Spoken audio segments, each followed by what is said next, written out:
Good evening and welcome to the regular meeting of the Board of Finance this November 18th. Please rise for the Pledge of Allegiance. I pledge allegiance to the flag of the United States of America and to the republic for which it stands, one nation, under God, indivisible, with liberty and justice for all. Before we move on to public audience, may I please have a motion to amend the agenda? We would like to move the Simsbury Performing Arts Center bandshell expansion to the first item after public audience. So moved. Second. All in favor, please say aye. Aye. That motion carries unanimously. We use our regular meetings to conduct the town's financial business as part of our duties as elected officials. As we traditionally do when supplemental appropriations are on the agenda, we will begin with public audience. Comments are limited to 3 minutes so that we can complete the other matters before us this evening. If anyone feels they need additional time, I'm happy to stay after the meeting or arrange a time to speak or meet separately. With that, is there anyone who would like to speak at public audience? Joan, if you could just state your name and address.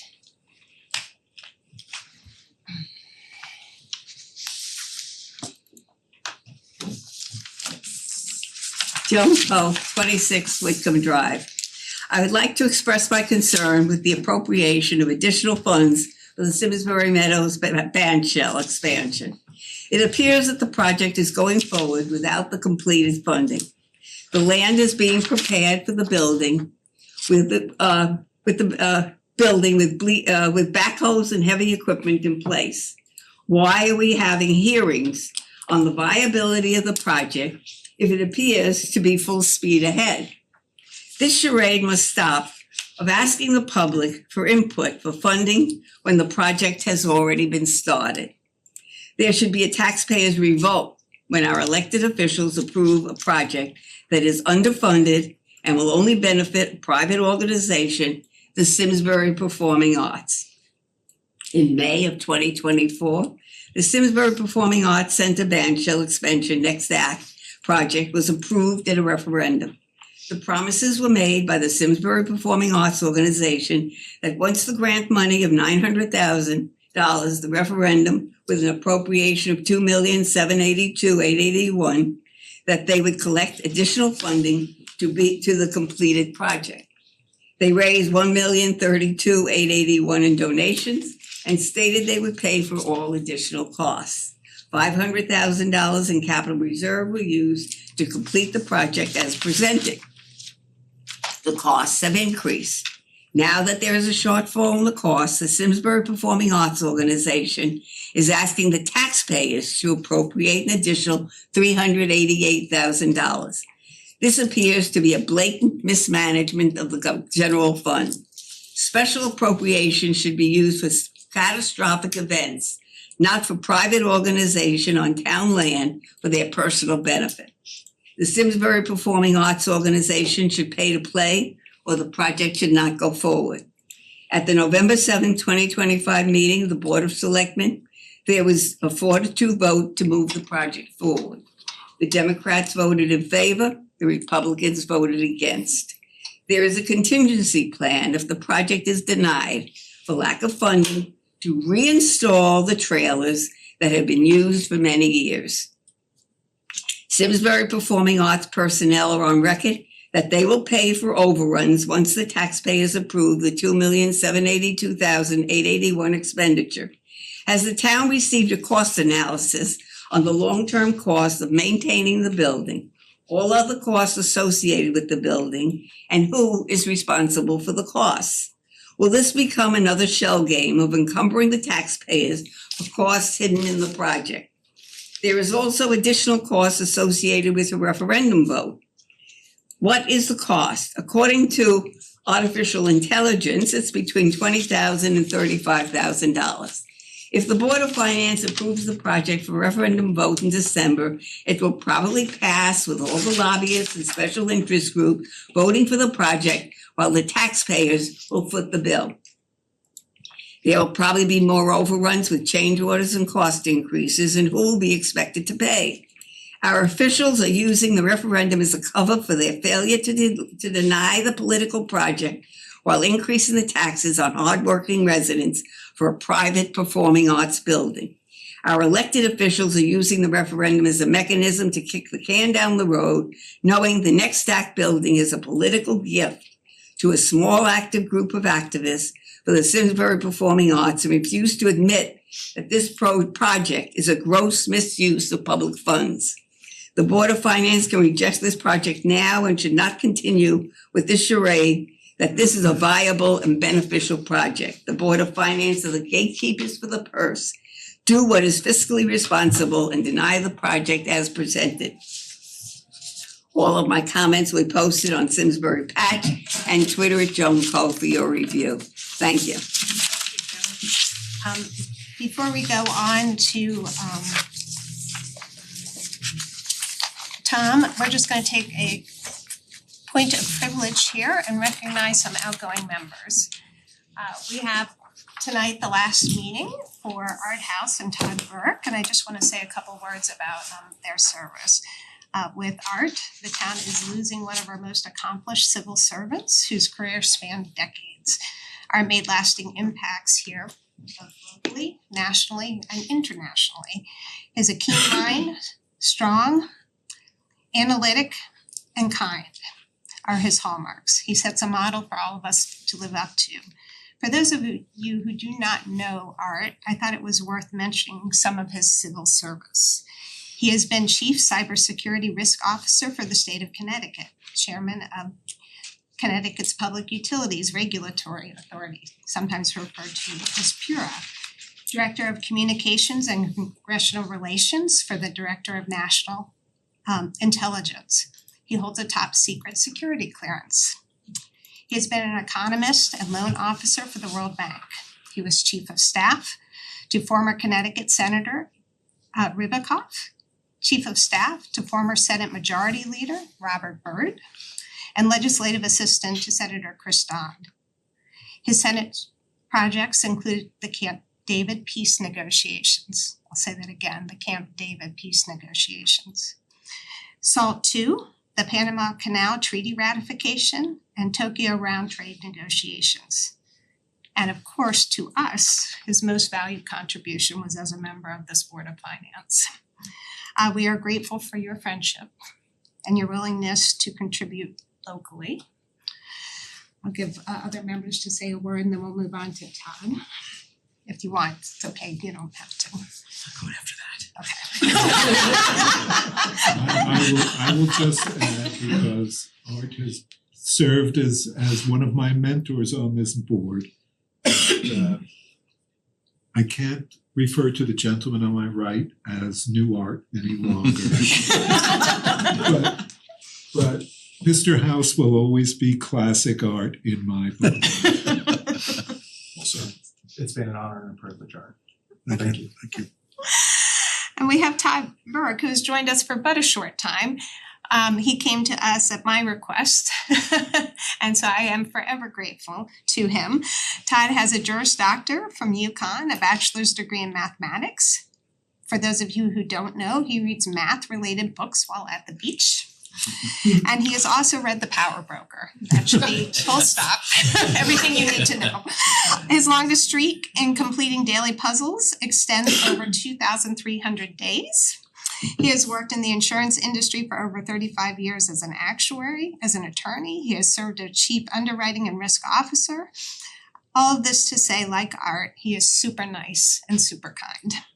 He has given his time and service to our community on numerous boards. He has served on the Ethics Board, the Economic Development Commission, the Board of Education, chairing personnel and negotiations. He is currently the chair of the Finance Committee's Retirement Subcommittee.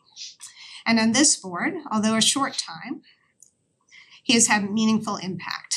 We are grateful for your service and your contributions, and we have gifts for you. Oh, my goodness.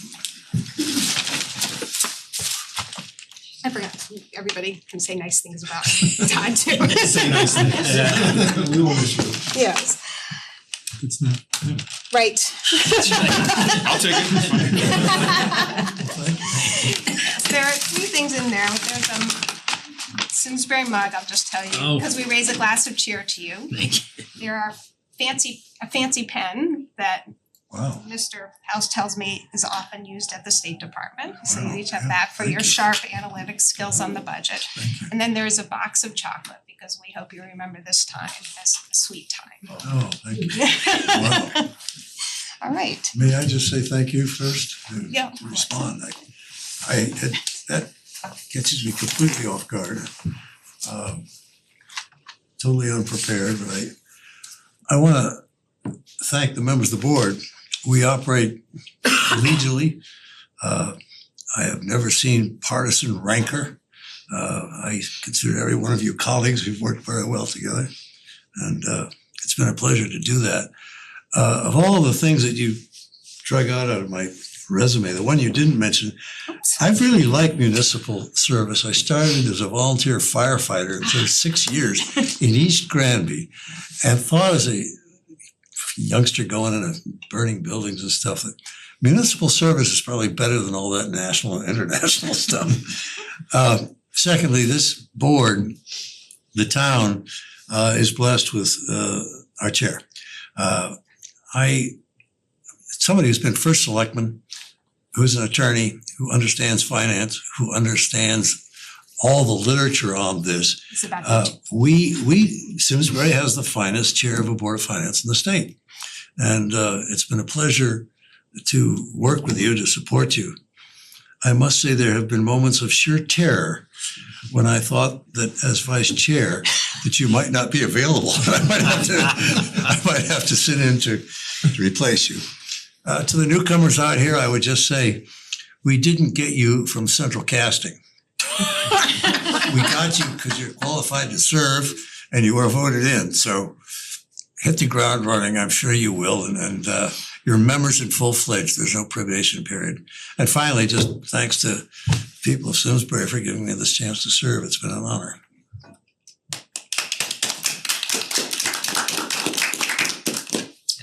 I would thank everybody also. Quick stint, 2 years, but a lot of work, and it's a hard 2 years. This stuff isn't easy. They're not easy decisions. To the extent people are watching, I've said this when I was on the Board of Ed. I'll say it here. It works best when people come out and talk at public audience and come here in person. You know, I got on the Board of Ed years ago because you can't just yell at your TV. Come out, share your opinions, and it may not be what we agree with, but you can't pretend to know what other people think unless you come out. So the engagement that this community cordially is what makes Simsbury work so well. And I've seen that a lot over the last 16 years. Well said. Thank you both. And with that, I'll just quickly introduce our newest members. We have Lalitha Shivaswamy, who is on my left, and Regina Pym, who is on my right, and they will be joining us in December. And they were invited here tonight, obviously as Board of Finance members elect. So with that, we will now move on to Mr. Roy. We have before us a request to set a public hearing date to consider a supplemental appropriation for the Simsbury Meadows Performing Arts Center Next Act project expansion. Tom, why don't you tell us what this is about and walk us through what you have? Sure. Appreciate you moving up the schedule and accommodating me. It really means a lot to me.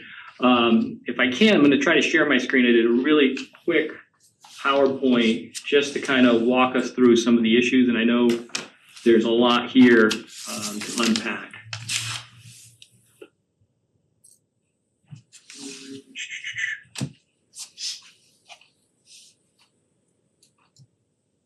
Okay, great. Hope you can all see that. Want to start off just real quick with some history. The band shell that's down there that we're also used to is give or take 20 years old. It was back in 2005 that we opened it up and it became home of the Hartford Symphony Orchestra. When it was built, there was always the talk of building the next phase with the support buildings and the green rooms. And without those facilities, the Simsbury Meadows Performing Arts Center has been very clear in talking with me that there are some acts that are not going to come to Simsbury and work out of trailers. So this is something that they have seen as a need for a long time. I know they've worked with the town for at least 6 years on this most recent effort. With the building down there being give or take 20 years old, there's been no significant capital investment into the existing building since they were constructed. So they have 20-year-old roofs, they have 20-year-old sidings, and part of the project costs are actually taking that into account, and there are some improvements to the existing band shell. The PAC, the Performing Arts Center, they hired a local architectural firm, Colliers, to do the design work. And when they did that, they were not certain that there was going to be a project. So it was kind of on a tight shoestring budget that they went with a local firm to come up with a set of plans so that we could actually go out and get competitive cost estimates to understand exactly the dollar value that we were looking at. One of the challenges with this building is that it's an architectural building. We're not adding on to a CVS where it's a square building, rectangular building, column spacing at 30 feet on center, just standard construction practice. Everything down at the Performing Arts Center is architectural. There's angles designed. It's a custom building. So some of the costs are higher because of that. We were able to bid the project a year later than we'd hoped. We had hoped to bid this back in 2004. We ended up bidding it in 2005. And when the bids came in, they came in at a difficult number at just over 2.5 million with Millennium Builders. I say it's a difficult number because if it was lower, we would have had appropriate contingency to do the project. If it was higher, we would have said we can't do the project. It came in at a tough number where it gives us about 6% when we awarded the contract back in July. Just because we're here with the Board of Finance, I think it's important to kind of hit up where the funding is coming from this project. It originated with a CIP project back in fiscal 23 to put down permanent bathrooms at the facility. The Performing Arts Center said, could we leverage that $350,000 to build a building that would house both those permanent bathrooms that would be accessible to trail users, kids and families using the parks, as well as folks using the Performing Arts Center. With that, we were very fortunate and we were able to get a DEC grant for almost, we'll call it $900,000. The Board of Selectmen came back based upon our cost estimates in fiscal 25 with another $500,000. The Performing Arts Center has raised just over $900,000 in donations, and that leaves us about $129,000 short of our referendum value at $2.78 million. When we started the project, as I said before, we knew we were tight in terms of contingency. In addition to the actual cost for the construction, we also have construction administration costs at about $125,000. That included, we owned a slight bit of engineering design work, the site work, not the building itself, but to make sure that the ramps and grades and everything else that needs to go into a building like this would be appropriate. We also had some legal fees associated with administering the grant. And then we have a relationship with Colliers to oversee the design, which is an additional cost beyond what they had already charged the Performing Arts Center. And that's to make sure that the design intent is continued through construction, to make sure that the products that they specified are the products that we're getting from our contractor, and to make sure the building is being built the way that it was bid. We've had a couple of change orders. First off, we did when we realized that we were tight on budget. We looked at doing value engineering and eliminating everything we could that was not absolutely necessary in the building. It included downgrading the roofing, removing cabinets and countertops. We changed the type of railing and the type of wall coverings. The biggest thing that we took out was actually the siding. And right now, with that value engineering, the new building and the existing building would have different siding. So only the new building would get new wood and vinyl siding. Right, so wood siding, I'm sorry. We also found out we have some future costs that were unanticipated.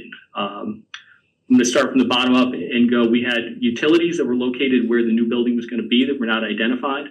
We had unsuitable soil, soils that were not native to that area that we had to actually remove, make sure that they met proper gradation, and then bring them back through proper engineering and compaction controls to make sure that the new building wouldn't have any settlement issues. that was not anticipated when we bid the project. The other one, and certainly the one that I think is going to deserve the most conversation tonight, is when the building was designed, the architects involved, their interpretation of the code was that it fell under the threshold that would require fire sprinklers or fire separation. When we went to get our building permit, our fire marshal made it very clear his interpretation was that we needed either fire separation or fire sprinklers. When we went out and priced out the fire separation, which would essentially have the new building separated from a fire standpoint from the new building, it was in the same range of cost as fire sprinklers. Everybody on the team decided that it would certainly be a better and safer value for the town to have fire sprinklers. We had carried about 50,000. The actual number came in closer to 200,000. So it was certainly a big hit on the project. And that would be sprinklers both in the new building and encompassing the stage area, which is part of the reason the cost is so high. I know the question was going to come up. What should we have had for contingency on a building project like this? We would love to be at least 10 to 15%, closer to 15% for municipal projects.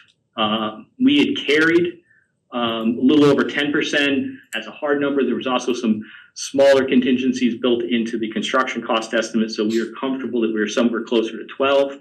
When we received the bids, as I said earlier, it was 6%, which comes out to be just under $160,000 that quickly, when we got into the project, went away.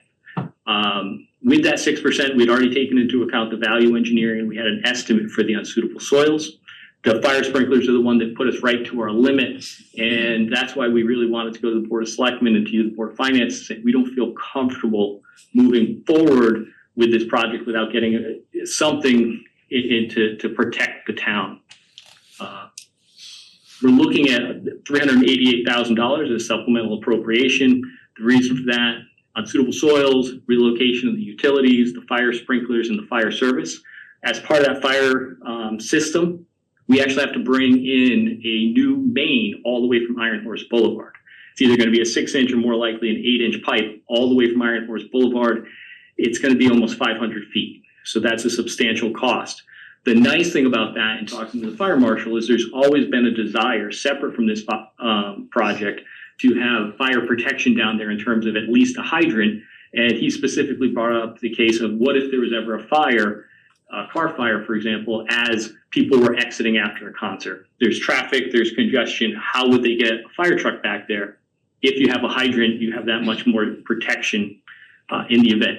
Not to mention, we do launch a lot of fireworks back there. So when you talk about fire protection, you can certainly see the value and the need for that. We are carrying a little bit for additional construction oversight and administration. And we have carried a little bit in there for contingency to make sure that we are going to have enough to complete the project appropriately. I think, as always, we have to be honest in what happens if this does get approved tonight, go to referendum, and the voters determine this is not a good use of town funds. It really is two choices. We would try to get the building built. It would be more of a shell of a building, but we have to meet our goals established through our grant for DECD. If we don't meet their goals with the project, we would lose that funding, that $900,000, in which case we'd be looking at building a concrete pad, probably permanent bathrooms, and the concrete pad would just serve as the place that the trailers would be set for the foreseeable future. Certainly not where we want to go, but that's exactly where we would end up. The other thing that we could do is consider the fire line as its own separate project, being that there is a separate need for that. Again, in terms of transparency, I'd rather just include it in as part of the project, be honest with you, be honest with the voters, and this is what this project is going to cost. Finally, schedule. We are foot on the gas moving forward with this project because there is a large concert coming up for the 4th of July. That's actually our target. Right now, we're looking to be completed with the project last week in June. So we really don't have any flexibility on the schedule. It's very, very tight. So we've continued to move forward in consultation with the town manager and others. We felt this was the best course of action. We have not overspent at this point our appropriation, but we're certainly here to talk about what our options are. With that, if you have any questions, I'm happy to answer them. I have a question. Can you go Tom, can you show the schedule that had the list of expenses that we approved at referendum? I think it totaled up to the 2.7. It was like the second. Just one second. Thanks.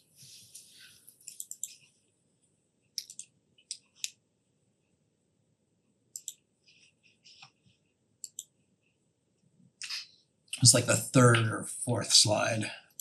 Yeah. Oh. This one here? No, the one that had the list of The fund numbers. This one here. yeah.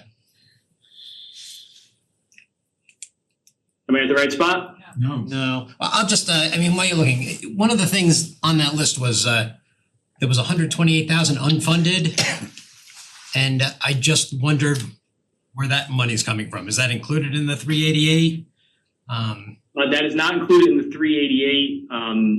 That's part of, the referendum question was very specific about how the funding was, and the goal as written in the referendum question was, I think, 1,038,000 in donations, and that's the differential there. That's the unfunded. Right. So where is that money? Is that gonna get funded? Like, what happens if that doesn't get funded? I'm just confused. It seems like there's another hole there, and I just don't know where that's gonna come from. Yeah, I'm gonna say I'm pretty good on the construction costs, on the construction dollars. When we've talked about this, I think there may be something in the works with the Performing Arts Center, but I'm not privy to that discussion. Tom, are you as privy on that? Do you have any information on that? Mark is talking with the with Simpac, but that's as far as I know. So we know that they, They're just for the public, they did not raise the amount in the referendum question, is that my understanding? don't know the exact. I think it is along the lines of future like promises versus actual in hand and kind of where you strike that balance. Did they raise the full amount in the, I was not in those discussions. pardon? I wasn't in those discussions. I don't totally know off the top of my head. Does anyone here know? Well, Yeah, they raised 900,000, close to $1 million, and there was another 100,000 somewhere. I think they were talking about they raised $1 million, but I don't know if that's a promised amount or if we have it in hand. So Could you go back in the slides where you actually show the numbers of what was in the referendum question? This is the slide right there with the current funding? Yeah, we don't see that. There are no numbers showing. Try to reshare your screen.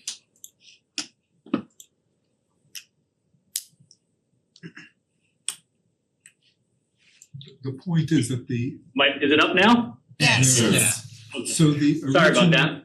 appropriation presumed a $900,000 state grant and that the Simpac was going to contribute $1,030,000. Is that correct? That was what we understood at the time that the town voted on this appropriation. And your $1,030,000 is the sum of those last two lines, Yeah. the 904.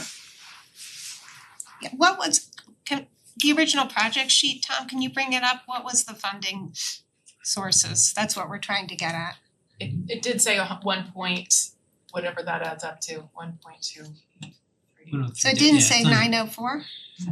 No, it's on page 106 of our packet. It's got 1032881 in donations. I guess I'm just curious, like if we approve the 388, are we still gonna be short 128 in the end? And then is it, somebody has to come back again? I just I'd like to know what Or is Simpac just on the hook for that, so they're just gonna figure that out?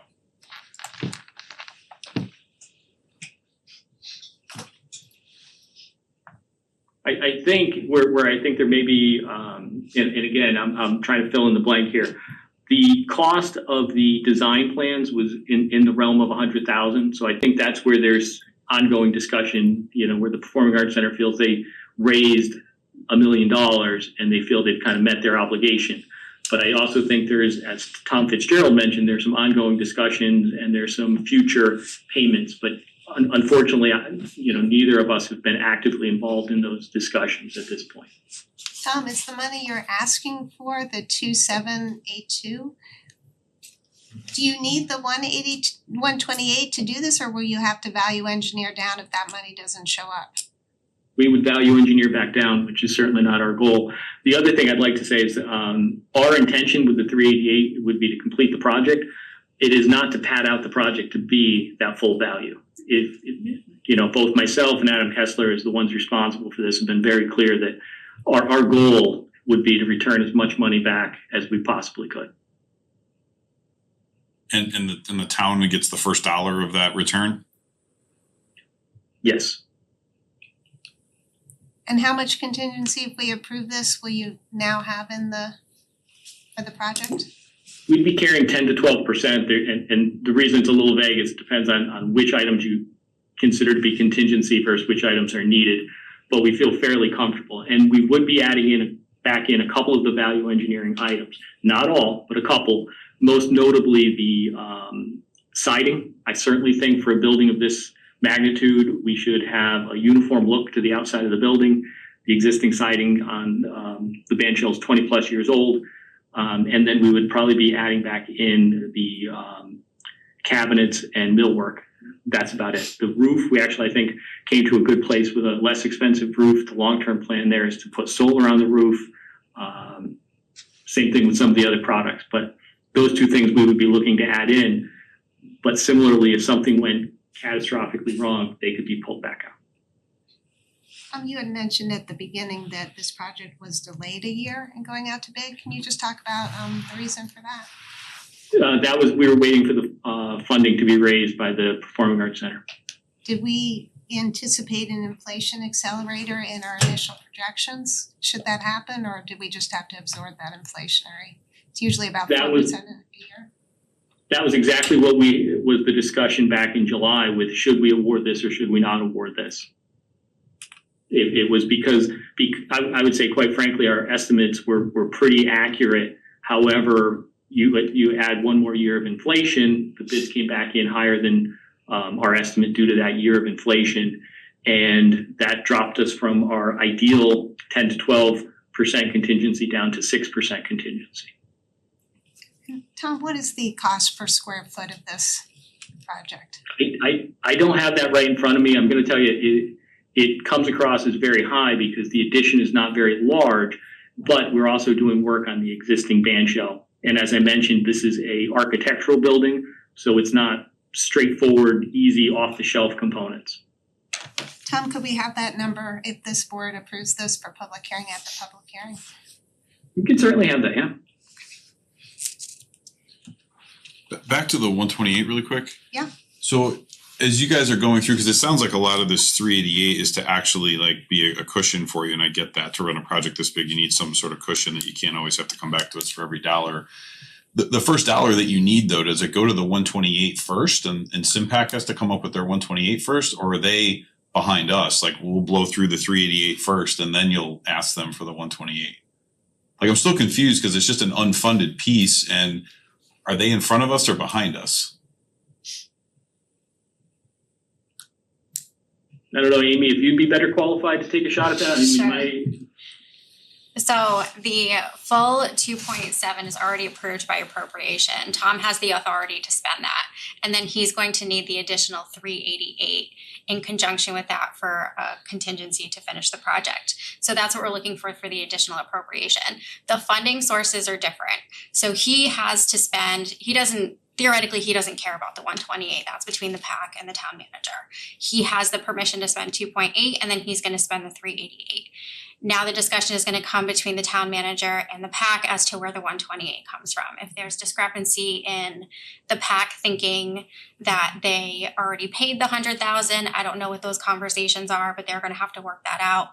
The way that the referendum is written, they needed to come up with $1,032,000 in donations, so it needs to come from somewhere.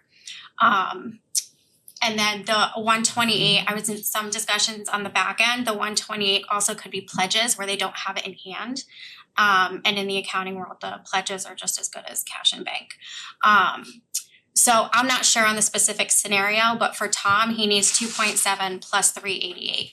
The 128, if there's money that comes back into from the 388 that comes back to the town, and there's a discussion with the Board of Selectmen and the PAC related to covering either a piece of that 128 or whether the town pushes back and makes the PAC cover the full 128 is a conversation to be had. We don't have a solid answer on that. Amy, I'm still a little confused and I apologize for this. So the original appropriation, there were three funding sources, $1 million from the PAC. We're short 128 from our perspective. The PAC might think, oh no, we raised it, that was the design fee, so there's a dispute there. But the 128 is still missing. He doesn't have the authority to spend money that isn't there, so we need. He has the authority to spend 2.7 approved at referendum. Now, but it from specific funding sources, and one of the funding sources is short. So there's no, he can't take money from It's somewhere different else. from the revenue side to the expenditure side. The appropriation is the expenditure. He has the ability. Appropriations are done by revenue source, and one of the revenue sources is short. It's not contingent on the revenue source. Like he has an appropriation of 2.7. Appropriation is authority to spend from a specific revenue source. If the revenue isn't there, you can't spend it. I think we disagree on that because the appropriation comes from the 2.7, Well, which was authorized by the voters. Maybe we should ask, assuming that the money doesn't come from the PAC, where's it gonna come from? So that has to be worked out between the PAC and the town because under the referendum question, But it was to if become we from worked the it town. out, you're saying we would take it out of the general revenues? That's up to the Board of Selectmen. Oh, thank you. Sorry. We can't take money from something that was not authorized, I think that was that's Lisa's my but point. he has the authorization to spend it. But he doesn't have money to, he can't, but from where? He was gonna spend it from donations. If that donations are short, he can't spend it from the general fund. He can't spend it from additional money from the state. So The money isn't there. theoretically, yes, but the appropriation is approved. Yeah, but see, it's we're an trying to approved and understand what the expenditure. problem is in the first place, exactly the nature of the problem, and as usual, I'm the slowest here. So we had an appropriation of 2.7 million. And now we're looking at 388.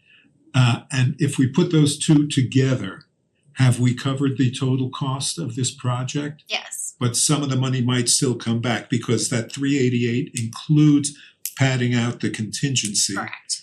But of course, we expect at least a good part of that contingent benefit to be spent. How close are we to completing the project with the 2.7 million, assuming that you can get all of it? That's a great question. We looked long and hard as to whether we could complete it with the 2.78, and I think, it's never my goal to overspend or to come back, but we were down to our best case scenario. We were down to a few $1,000s in contingency, which this early into the project just doesn't seem realistic. So we're right literally now- talking. Right now, the money, the 388 isn't earmarked to a particular component of the project. It's essentially replenishing the contingency. The sprinkler. It's going to take on a good portion of that fire service that we need to do. Okay, so that means we can't complete the project with the 2.7 million because we need the sprinklers and the utilities. I don't know how that works though, Tom, because like I don't have a calculator in front of me, but the 388 feels like that's 10 to 15% of your 3 million roughly spend. So like that 388 feels like it is your contingency. Yeah, very much so. Of that fire service, it was some was coming out of the original 278, some was coming out of the 388. But the entire 388 is not contingency. That also includes putting back in the siding and putting back in the cabinetry. But yes, most of that 388 is for unknowns and a portion of that sprinkler project. Portion, not the whole thing. Where would you be without the 128 then? Without the 128, there's no way to complete the project. as it's currently designed. I just think, Tom, you said earlier that this gets you back to having a contingency of 10 to 15%. 15%, I just did it, of $2.8 million is about $420,000. I think you said 10 to 12%. Or 10 to 12, either way though, so 12% is probably roughly your 388, so like it feels like you used your old contingency to cover everything else, and this is replenishing your contingency now, unless the 10 to 12% is wrong. Like I said, I was probably basing it on the 278, not the new number, but I guess another way to think about this is if that 128 is never funded, is your 10 to 12 really like 3 or 4? Because inherently the 388 is going to cover the 128.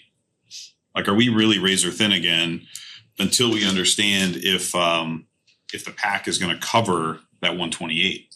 It feels like we're still at a razor thin margin.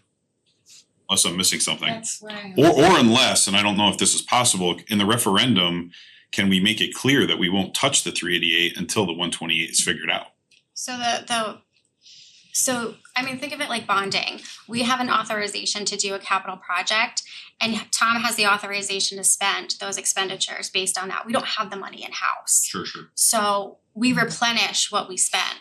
So it's the same thing. So the PAC theoretically, according to the referendum question, has to come up with the additional funding of the 128.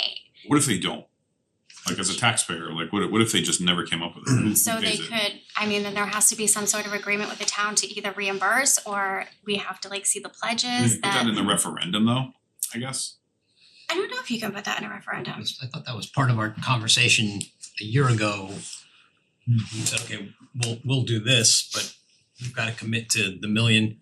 I didn't realize it was like $1,038,000. I don't know what it was absolutely. And then we said, okay, with that understanding, we'll move ahead.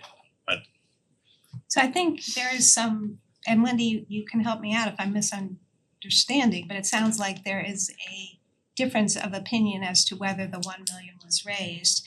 The referendum question, and I think our board's understanding is, based on the comments we've said, is that they were going to raise $1 million, not get credit for what they had already done.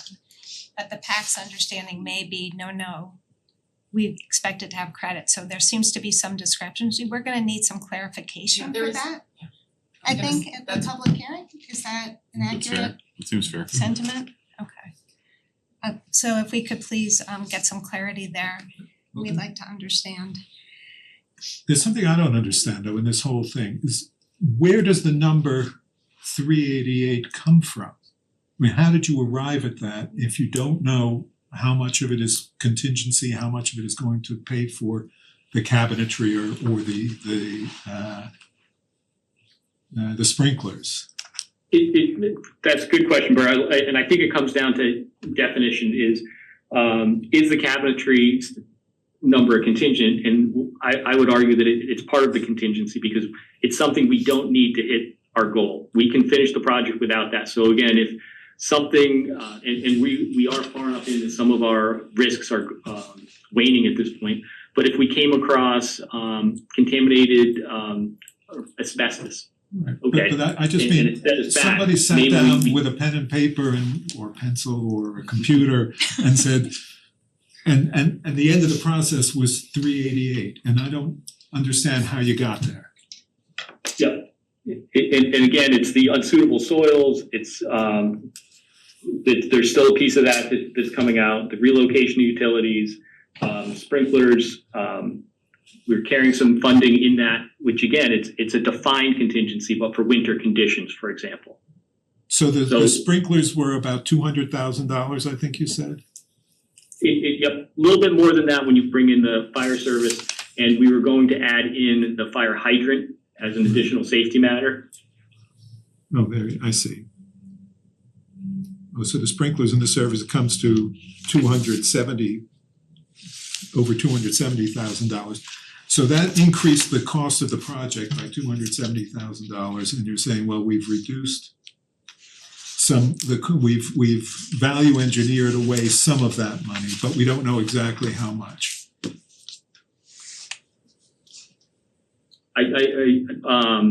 We have to be somewhat careful. I don't want to give out all of our numbers. Okay.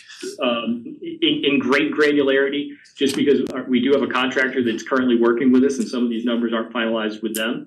But the difference between the 200 and the 270 that you just talked about, or the 275, is whether or not we extend that line and bring in the fire hydrant, which again, we can take that out of the project if we had to.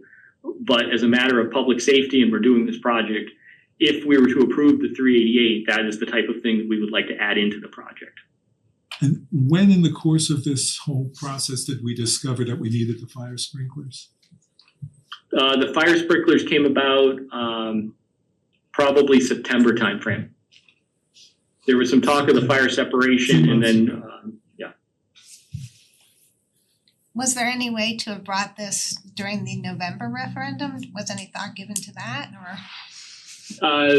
No, that had not come up. And again, it's a code interpretation and there's a difference of opinion between the design architect and our fire marshal. Our fire marshal is the law of the land here in Simsbury, and his interpretation is final. We would have loved to have had better coordination ahead of time. Our team wasn't privy at that point, and it's one of those things that it's unfortunate, but this is where we are. As far as we know, the fire marshal wasn't consulted prior to the referendum. That is correct. And that's atypical. This wasn't a design process that was managed by the town.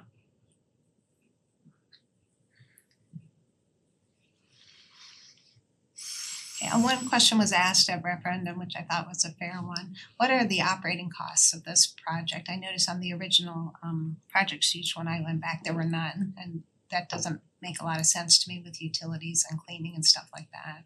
Do we have any idea on that? I could develop those. I don't have those handy. That would be helpful for the hearing. If it gets that far, that'd be great. How many ticket paying customers attend PAC related events every year? Like, I have no idea. I know that like July 4th is probably a few thousand people, but like, do you have any sense, Tom? I do not. I'm just curious, like, have we ever thought about like saying at this point, we're gonna pay for this with a surcharge over the next 2 years and we're gonna pay the town back because this is another layer of financing. So like, we already paid our cash part, like this is gonna be financed with the PAC.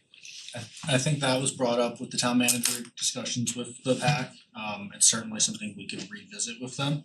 But it has been discussed in the past.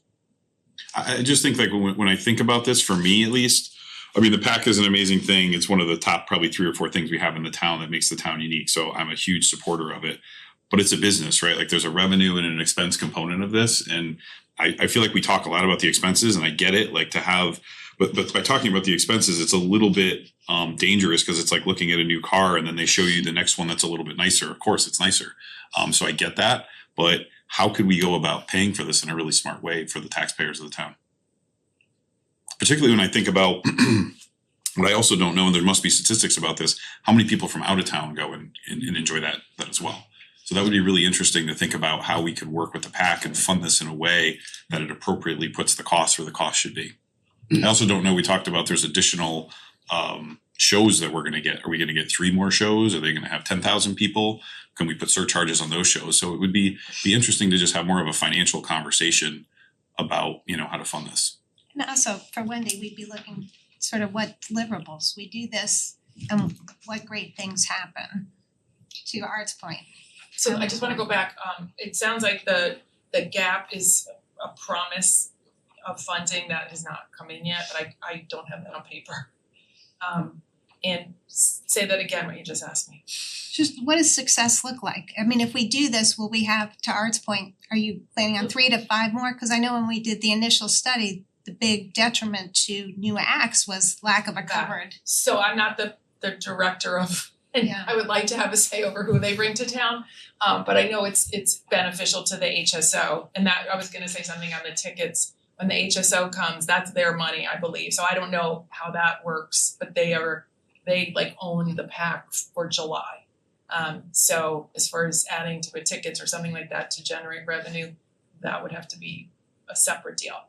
I do know that in talking to Ally, they are trying to line up some bigger, not gigantic things to bring to town. And this helps them do that to generate more revenue for the PAC and more attendance. I don't know who they are because I think it's under the QT.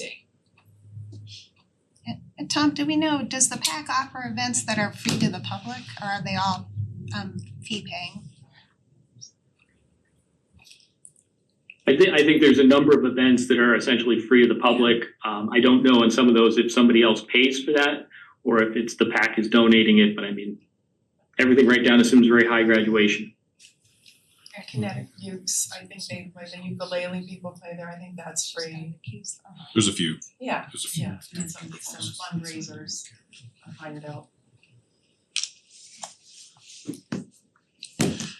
We do have a member of the Performing Arts Center here who will be a member of the Board of Finance, two members of the, I don't know your comfort level engaging in this I've kept my conversation. mouth shut for a reason. We will, As an activist on the board of the Simsbury Performing so Arts Center. we will not put them on the spot though, but I did wanna acknowledge your presence there. And perhaps at the hearing, it would be helpful to have someone from the PAC who could answer these questions or Yeah, I've taken a lot of mental notes and we'll be reaching out to Jeff Dornenberg after this. okay. Just see what we got. Tom, who is managing this project? This is Public Works as opposed to Culture Parks and Rec because it's a municipal building? Is that the reason? That's correct. Adam Kessler is the project manager, so it's going through our Public Works and Engineering Department. Anything of this size really needs to be managed in that way. One of the things when I met with the town manager, I think Tom Fitzgerald was there, right, were there, and Amy, and you, we talked about processes and procedures to make sure the public has sufficient notice and information about this supplemental appropriation that will be going to referendum because it is fairly unusual. And the things we talked about were, one, having a presentation tonight publicly so that the public could view it. And Tom, thank you for that. That was very helpful. We did ask that the town post all materials regarding this action prominently on the town website. So this, if you could post Tom's presentation and the link to this meeting. We requested that the public hearing notice go into the newspaper at least 5 days in advance of the hearing or as otherwise required by state law. We asked the town to promote broader public awareness through social media and listserv notifications. And we asked that the town mail a referendum notice to residents. In this case, it would probably be a postcard because it's such a small thing, as we do with all referendums. And provide a second presentation at the public hearing so residents who are not here tonight will have an opportunity to hear from it. And then again, just place signage around town. So treat it like any other referendum is basically what we requested so that the public has sufficient information so that they can make an informed motion. I would ask when we get to the point of motion that those requests be included in the motion. We do have a draft public hearing notice. We had this conversation last time. It is only showing the supplemental appropriation for $388,000, but does not include the total amount of the project. So I would ask that when we do the motion that we approve a public hearing subject to the addition of the full total cost and approval by, I'm gonna assign it to Bert, he worked with council the last time to get language that was acceptable to our board and the public to give proper notice, so if that's okay. With this board changing the motion a little bit in that manner. Are there any questions that we have? In approving this motion, in addition to what you just said as far as adding the total amount, which I think makes a lot of sense, can we add anything else to say that, like, when we go to that, because this is basically just saying it's gonna go to hearing, is that right? This is just gonna go to the public hearing, yes, this is a notice for our hearing. Could we also require that some of the other things we talked about are included in that hearing conversation? Like, what do you, Like that order of usage of the 128, like the order of how this is gonna fit in with all the other funding. That like all the other funding is gonna be exhausted before we get to this. Well, that would be a question to discuss. So we could do that I at the don't- hearing. Yeah, I don't know. I just, if someone doesn't, if they don't show up with the answer to that at the hearing, what happens? Well, well, I we can, hope we all ask the questions if they don't. Well, we will, but we do. it's fine, I guess, as long as we feel like it's gonna be complete at the hearing, I get it. Well, don't forget, we always have the option of keeping the hearing open until we get the information that the Okay. board feels it needs, so we can do that. That's fair. Yeah, I'm not trying to be a No, pain, no. I just wanna make sure that that No. hearing serves the purpose that we want it to. I just don't Absolutely. think it That's goes all. into the hearing now. So Okay. you know, if you would like, I'm happy to have you and Bert work with council on that and Tom. Why don't we get 2 looks on that? Sure. Okay. Perfect. Alright, so any other questions before we move on? Like, before we move, I just wanted to clear up, when this goes to referendum, or the reason it's going to referendum, is because it is an appropriation that includes the original appropriation of more than $2.7 million, which is more than 2% of the annual budget. And therefore, the charter requires that this appropriation, even though it's only an additional 400,000 or less, must go to referendum. So to the extent it's been suggested at this meeting that the referendum is some kind of smokescreen to protect the elected officials, I would push back on that. Explain that. Well, I'm referring to some comments in public audience, Yeah. but this has to go to referendum because the charter requires it. We don't have a choice. Well, if we didn't approve the supplemental, it would not go back. They would just have to live within the means, I No, guess. but in order for this to be approved, in order for the supplemental to be approved, Yes. may only Absolutely. be approved at Yes. referendum. Absolutely, which is why it's so important to put the total cost, because that's the reason why it's going to referendum. That's exactly right. Right. In the Todd. materials, it says anticipated referendum date of December 8th or 10th. Is that even possible? No, that's a hearing date. Does it say referendum date? What page are you on? Set a public hearing prior to the referendum anticipated for, Oh, maybe it's just a matter of misplaced commas or something. That's a Oh. typo. Okay. Clarification. Take back the question. we do have, I've been advised that we do have a conflict with December 8th. Okay. Yeah, And we do need all 4 members to be in attendance. So if we could please check our calendars right now to make sure.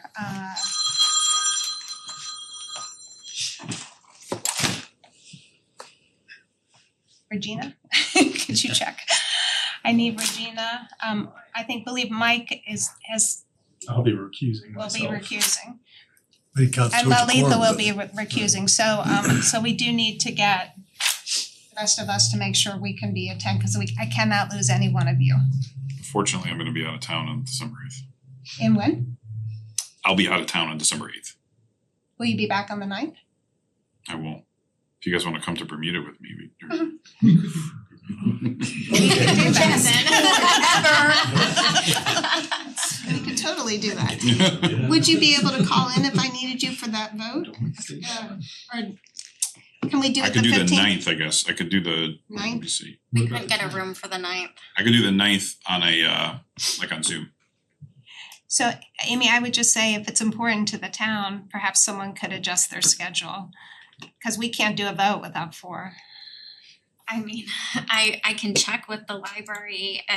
Tom checked here and the 2 library rooms. I don't know what programs are out of there. The Board of Ed, we've done hearings in the I think Henry the Board of Ed James was taken. Library, we've done it at the auditorium at the high school. Does it have to be the 8th or the 9th? It's later that week. You can do the 10th. It doesn't have to be, no. Can we do the 10th? Is that I can 10th do the better, 10th. people? I would have to be on Zoom still, but yeah. Could you? Oh, I can't even ask you. Regina, can you do the 10th? Yeah, I can I have to check my calendar. Tom, are you available on the 10th? you might not have heard. Tom R, Tom F. Yes, I can be available on the 10th. I cleared the 9th, but I'm good on the 10th too.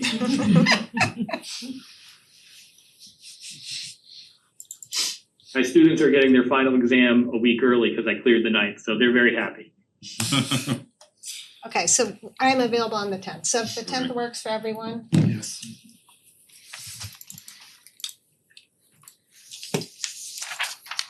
okay. Thanks for the flexibility. Yeah, of course.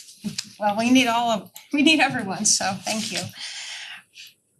Alright, so I'm gonna go slow and I may need help with this motion, but I'll ask for a motion effective November 18th to set a public hearing date for the Simsbury Performing Arts Center Bandshell Expansion Next Act project for December 10th at 6 p.m. at a location to be confirmed by the finance director no later than the end of this week. Main meeting room is open. What? Main meeting room is open. In the main meeting room, okay? With a notice of the public hearing to include the total amount of the project and to be approved by Mr. Helfand and Mr. Wallace. After Town council. along with town council. So we'll get that approved as soon as possible, so if you guys could check your projects on that. We further request as part of the motion that the town post all materials regarding this action prominently on the town website. Publish the public hearing in the newspaper at least 5 days in advance of the hearing or as otherwise required by law. Promote broader public awareness through social media and listserv notifications. Mail a referendum notice to residents. Provide a second presentation at the public hearing and place signage around town to inform residents of the referendum. Is that everything? The referendum will likely be held in January, is that correct? End of January. End of January. So moved. Second. All those in favor, please vote aye. Aye. One abstention. And one abstention. That motion passes unanimously with one abstention. All right, thank you, Tom. Thanks, Tom. All right, thanks everybody, appreciate it. Go you guys. Okay, sorry about that. Thank you for your patience. We No, he's appreciate at it. Central. He's at Central, isn't he? What? He's I think not- he's Central, yeah. Central, yeah. Go Central. Okay, we will then move on Fair. for a presentation on our retirement and other post-employment benefit investments with our fiducian advisors. I'll ask you to come up, introduce yourselves. You've had a chance, our newest members are behind you and will be joining the board. So this is their first presentation of what we will be presenting. And as you do that, I'm just gonna step out for 1 second because I lost my voice. Grab some water while you're sitting. Oh yeah, I can pull it up for you. Sure. You guys go ahead and start because I know the introductions. Grab some water. Is that okay? Yeah, absolutely. Thank you for.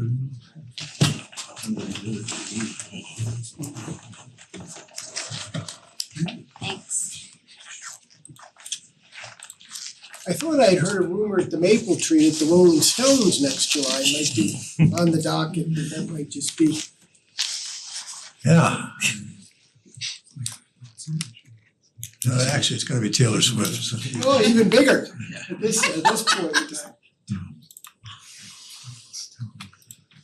Yeah, just at that big deck and we can navigate through it if it's There you okay with you. Yes. I'll get the Oh, thank you for looking.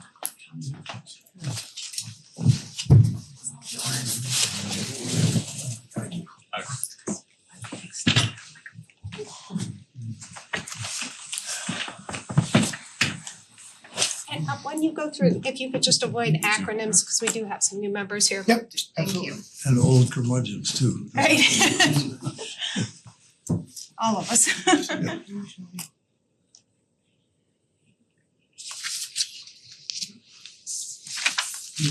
Just if it's okay, Amy, I don't wanna screw up your settings here, I was just gonna put it Full on screen. there. It's right at the top. There we go. Well, again, good evening, everyone. Good to see folks, and as the chair mentioned, just very briefly, maybe for the new members, we'll reintroduce ourselves and our services. My name's Chris Cashmar. I'm a partner at Fiducian Advisors and a consultant and focus on the pension plans and the OPEB trust. My colleague Dan Duffy is a consultant who works predominantly on the defined contribution side of things. Dan's here tonight in place of Tyler, who's out of pocket this week, who many members here in attendance know Tyler and the work that we do. Just as a quick reminder, and we're gonna really hit the highlights tonight, as you all know, we regularly meet with the subcommittee, the retirement plan subcommittee, typically on a quarterly basis, talking about markets, talking about the progress across the retirement plans, what's being offered to participants and what's being done actuarially, and there's a whole host of governance calendar topics from a fiduciary perspective that we attend to on a regular basis. reviewing the markets always, as I mentioned, but doing a whole host of other things as well. So I think in the interest of time, we'll set some of that aside. I think what I would offer up as a precursor, just for the group as we come into the end of the calendar year, markets have done pretty well, as you probably all know, this year, and the retirement plans have kind of followed suit and have had pretty steady and competitive returns as well. So we'll talk just at a high level to those numbers momentarily. The rosters or the collection of managers across the retirement plans are in good working order, so no suggestions for change or need to take action. Members of the subcommittee will remember as we come into the end of the calendar year, so we're in that cycle now, we'll begin to dust off our capital market assumptions. We re-optimize the mixes of all the retirement plans and just make sure that we're on track to do what we need to do from making sure those plans are able and willing to, on a go-forward basis, meet all their obligations. So you'll remember that cycle, and we'll report back to the subcommittee in short order here as those exercises are completed over the next several weeks. But the story is again, by and large, a good one. So to that end, I am just going to jump ahead here. Bear with me. Scrolling. Let me go back up here a little bit. This just maybe quickly here, we'll focus just a second on the page, towards the bottom half of the screen there.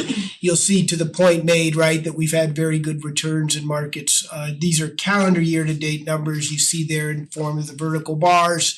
We certainly won't go through each and every of the data points, but you'll see third column in from the left, the broad fixed income markets, which is where the retirement plans spend their fixed income dollars, has been up nicely this year, about a 6% return as you see. And then the gray shaded bars in the middle of the page give you a sense of what's gone on with the global equity markets and uniformly positive returns. The first two columns you see there are the domestic markets, large and small cap, and then the two higher performing columns immediately to their right are the international markets. And just as a reminder, we've had many conversations at the subcommittee level, right, about the need for diversification, and there was a long period of time where it was the US markets that you all may remember were predominant and really heavily outpacing their international counterparts. Not knowing when and how to time that, we've seen the international markets come back, and by design, as you all remember, the plans have those exposures to keep us on track. So I am going to, with that as a background, just scroll ahead here. I'm trying to find, leave some of this governance stuff behind for the committee. And again, these are just Can you just pause on the assumption investment Sure, we can use the Board of Ed one, Amy, if you want, because they're similar. and funding ratios, just because we have new members here with us tonight? Let me go up and do that for you then. So we just pull actuarial data from the Milliman report. Milliman, as many of you know, is the plan actuaries. All three of the pension plans in town share the same allocation, share the same manager, so they certainly rhyme fairly closely. Those slight actuarial circumstances will differ over time, but by and large, the experiences are similar. To the chair's point, we'll maybe start here with the government plan, and I'll contextualize these numbers momentarily. You see the government plan about 71% funded with the 6.5% return assumption. Board of Ed, 72% funded, 6.5% return assumption, as we mentioned. And then finally, police, a little bit higher funded at 79% with that same 6.5% return assumption. How do you draw a comparison to that? We do provide in the booklets here a little bit of what's going on statewide. What I would offer up to the attendees tonight, you'll see right-hand side of the page here, and the actuaries have talked about this forever, right? The need to be more conservative with return assumptions. We've seen, as you can see there, exhibited return assumptions statewide coming down to where they reside today, call it 6.5%. The town's in very good working order, right? That's about the statewide average, a 6.5% return. So you're in good order there. And then you see a host of numbers here, lower left-hand corner, if you make it out the yellow dash point, all plans for the state of Connecticut, about 74% of 6.5% return assumption, excuse me. We already talked to that. Let me go to the funded statuses. So you'll see this exhibit here, about 74% is the statewide average. So you piece the data together, right? The plans here in town look very much like what's going on statewide, just in a return assumption and a funded status standpoint. So maybe a draw a level of comfort from that. Chris, just for your information, the town manager has requested, I anticipate we will make a motion to do another experience study and authorize that in December. And those are always helpful, as you know, the actuaries encourage those regularly just to retest the assumptions and the data to keep you on track with things. But again, I'm not an actuary, but you're certainly in good working order there. And then maybe the last thing I might mention, and you see it here in the smaller information up on top there. It's still amazing to us, right, that basically half the towns in the state have not formed OPEB trusts and even acknowledged the liability. They do it somewhat as a pay-and-you-go basis. The town many, many years ago took the thoughtful step to form a trust, to fund it. You've got $28 million of invested assets we'll show you momentarily against those obligations. And certainly from a statewide standpoint, the town's in very strong shape in terms of taking those steps to get that obligation acknowledged and beginning to fund it. So a whole host of numbers on this page, and again, all over the place. I'm not going to go through each and every one. You'll see there, to the point mentioned, we'll highlight just a couple of numbers, and I'll use the town plan as the proxy for the three on the top of the page there. Calendar year to date, about 11.6% return there. 1 year number ending in September, you see a little shy of 10%, annualizing at 3 year at about 13%. And then the longer dated numbers there, you see how they fall out. I know some of those trend lines are familiar to the subcommittee members. And a couple of points I think to draw a little bit more context around these numbers. Importantly, as a primary objective, right, we've got a 6.5% bogey, right? So we're trying to keep the plans on target and meet that threshold over time and kind of keep the actuarial profile stabilized and improving. And certainly the portfolios have been up to task there. You do see a little bit of a relative measure of shortfall versus the blended benchmark.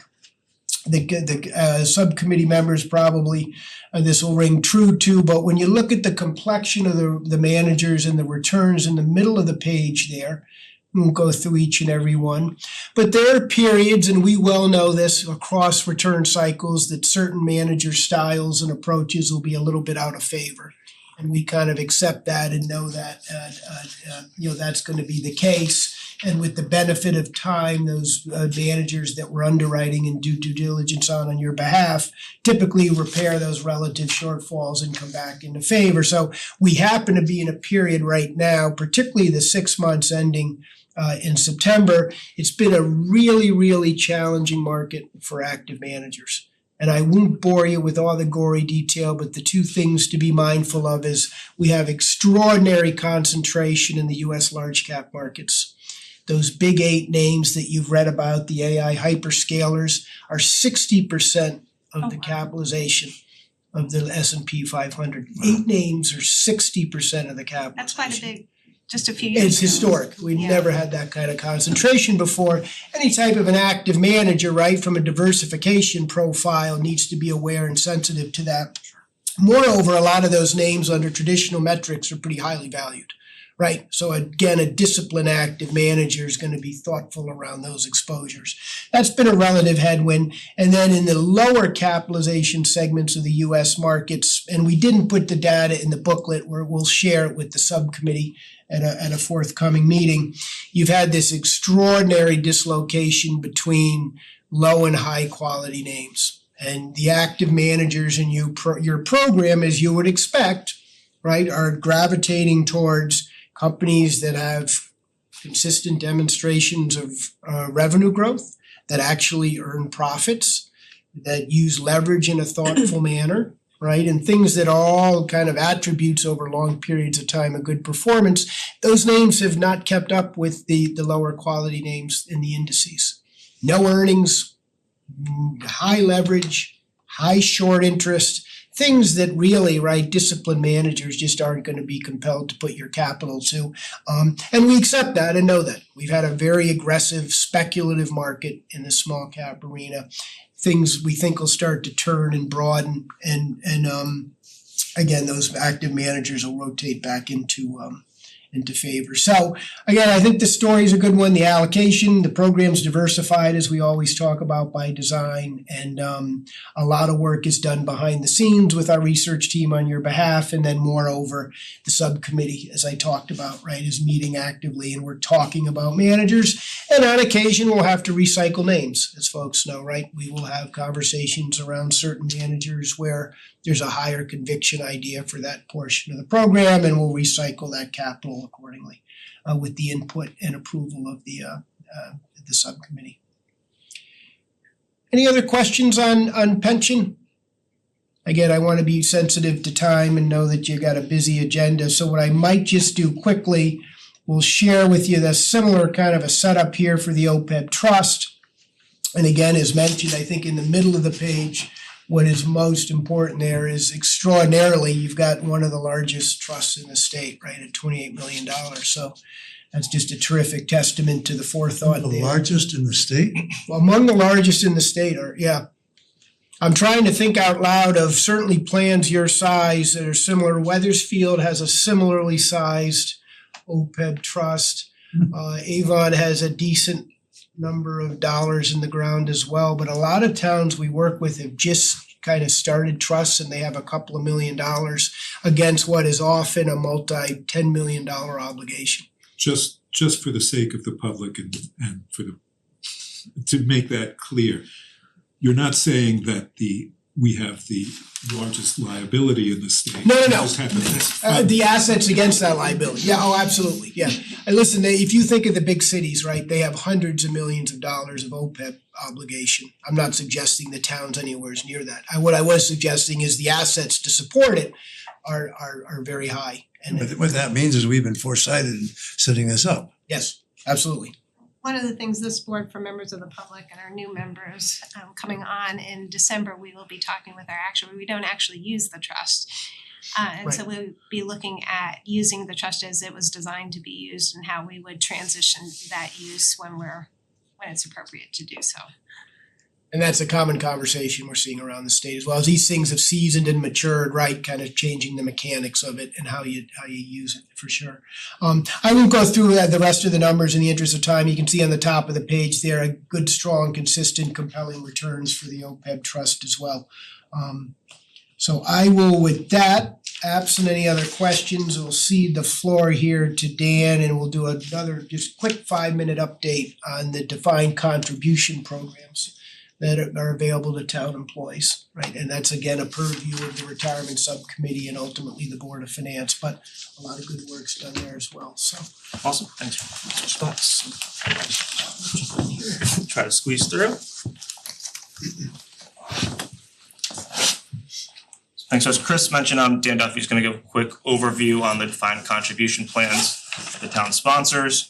So starting here on the first page, just looking at our plan fees, so we benchmark the annual record keeping fees and investment expenses paid by the plans against a proprietary survey just to determine the reasonableness. Currently, our record keeping fee, so that's the fee that participants are paying for the plans, is at 15.9 basis points, so that's 0.159%. The benchmarking for plans of a similar size is 26.6 basis points, so we're substantially below that plan average. Our all-in cost for record keeping is right around $31,000 to $32,000. For plans of a similar size, our benchmarking has that right around $44,000. So again, very well priced plans, so participants are getting access to well costed investment options for lower costs than plans of similar sizes. Just a quick overview on the investment menu design. So these are the funds that are offered to plan participants. We have a suite of target date funds, so an actively managed T. Rowe Price target date funds, and then throughout all of our different asset classes, fixed income, domestic equity, and then overseas, we offer an array of both indexed options and active options for plan participants to choose from. Most of our plan participants have opted to go the route of either the target date funds or utilizing those index strategies, which has been beneficial for them. They're getting exposure to some of those lower cost funds and that broad exposure to various asset classes. Can I just ask you a question? I know we've talked about this in the past, but some private retirement funds now offer annuities. Do we do that or we don't do that because we also offer a pension as part of the town? Or any thoughts on that? We're not currently offering any annuities as part of the program. I would say on this side for Mission Square, who is the record keeper, it's newer as a strategy, so we're sort of taking a wait and see approach, seeing how it gets laid out. There are also some of those fees that are within annuities that are typically higher than the mutual funds that we're offering to plan participants. So we're trying to see how that market actually bears out before making any recommendation on that. Amy, does the town offer some annuities? I thought they did as part of their compensation. I mean, Board of Ed. Yes, the Board of Ed side does. Who manages those? They're not part of the retirement plan? No, they have actually several DC plans. I mean, I think they have like as many as 10. So I don't know who each individual one is with. So they have separate plans that are not included in this? Yeah. They have DC plans with various vendors.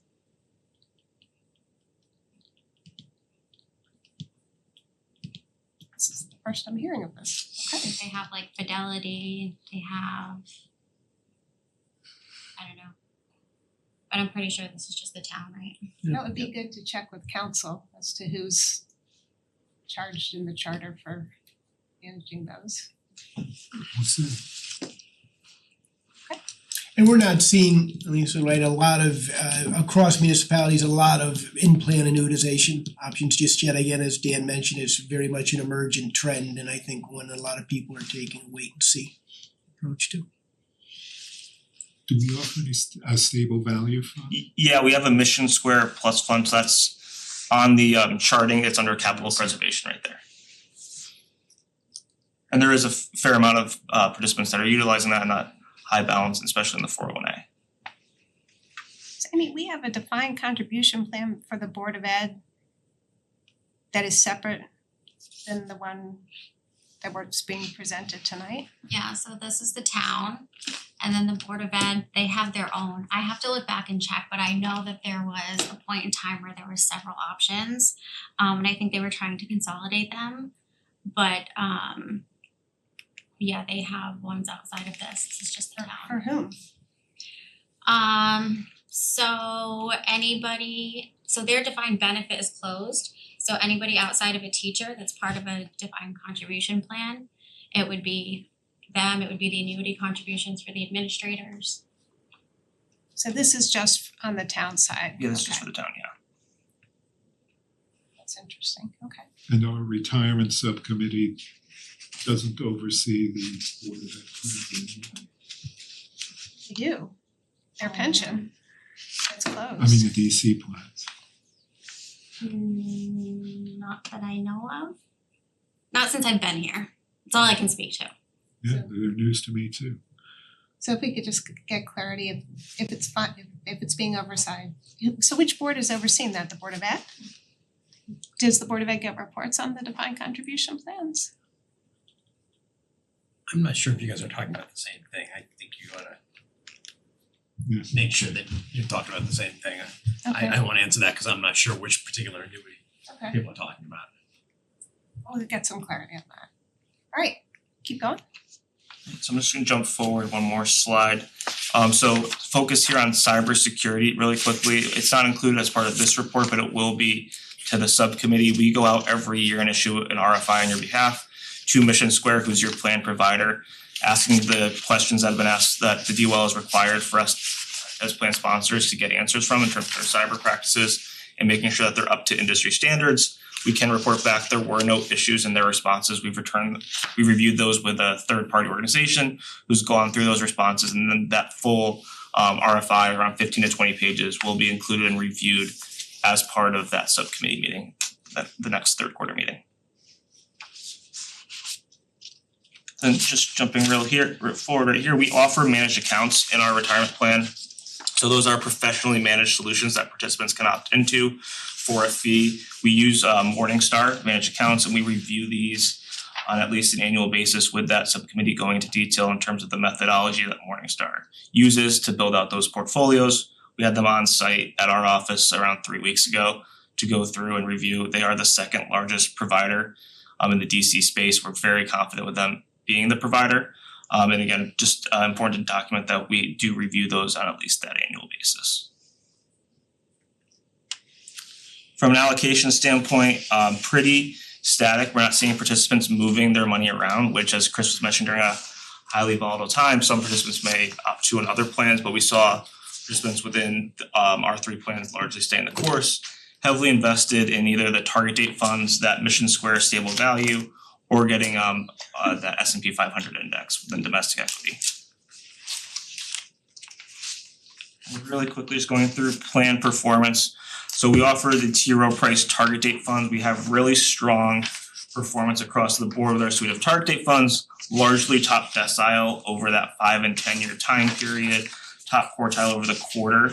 There were some struggles year to date. 1 year, it's because they have a little bit more of that home bias, so they have more of their equity allocation towards the US stock market versus international. As Chris pointed out, this year it's been more advantageous to be overseas. So that's just a tactical area where they ended up getting beat up a little bit compared to peers. But when we look again at that 5 and 10 year annualized time periods, they are largely top quartile, top decile when looking at peers.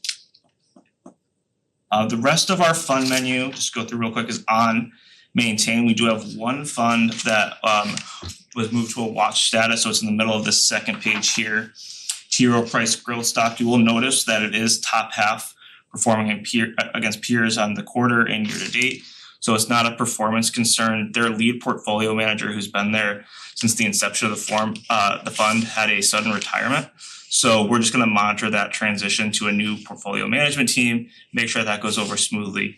We're not putting any, we're not putting this on a terminate, we're not recommending any changes, but we have a little bit more scrutiny to just review that fund and make sure that it stays the course.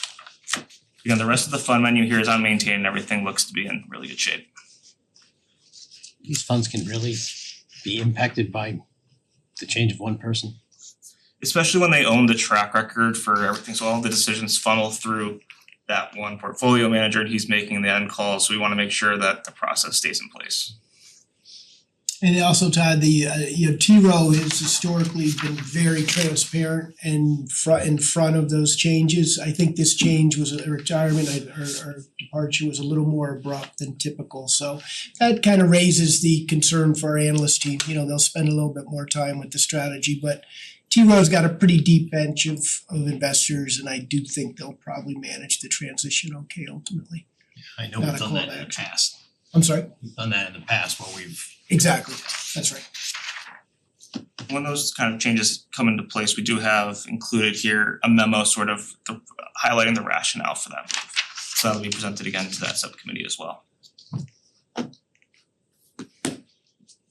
We didn't want to overstep our bounds here with time, so happy to take as many questions as the board might have, but I have one unrelated to the pensions. We are getting ready for the budget. In the past, you have given us some suggestions on what interest investment income to budget. Do you guys have any thoughts on that? I do remember the excise leave. Can I reserve the right maybe to go back in the morning and we can report back in Amy? Of course, you can report I wanna dust directly off with and look Amy. at some of the numbers and connect the dots before I spout out a number that you're Of course, gonna hold us to. of course. We'll do that right away and get back to you. Perfect. Any questions from board members at this point? Not here. We do have new members of of course, you're welcome to attend when we do a smaller subcommittee, those last about an hour and it's a little bit more in depth and you can see the screen a little easier. It's done by Zoom. All right, well, thank you both and thank you for your patience in letting us adjust the agenda. We appreciate your willingness to do that. Okay, thanks. Thank you for your efforts as always. Absolutely. Thank you. Thank the town again, we've had a long-standing relationship and look forward to it to continue for many more years to come.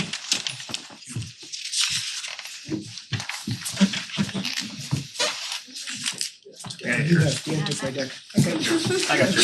Thanks, folks. Alright, Have thank a you. good night. Thank you, everyone. Moving on to the finance director's report. Those for those who are following along at home, we're on page 99 of our packet.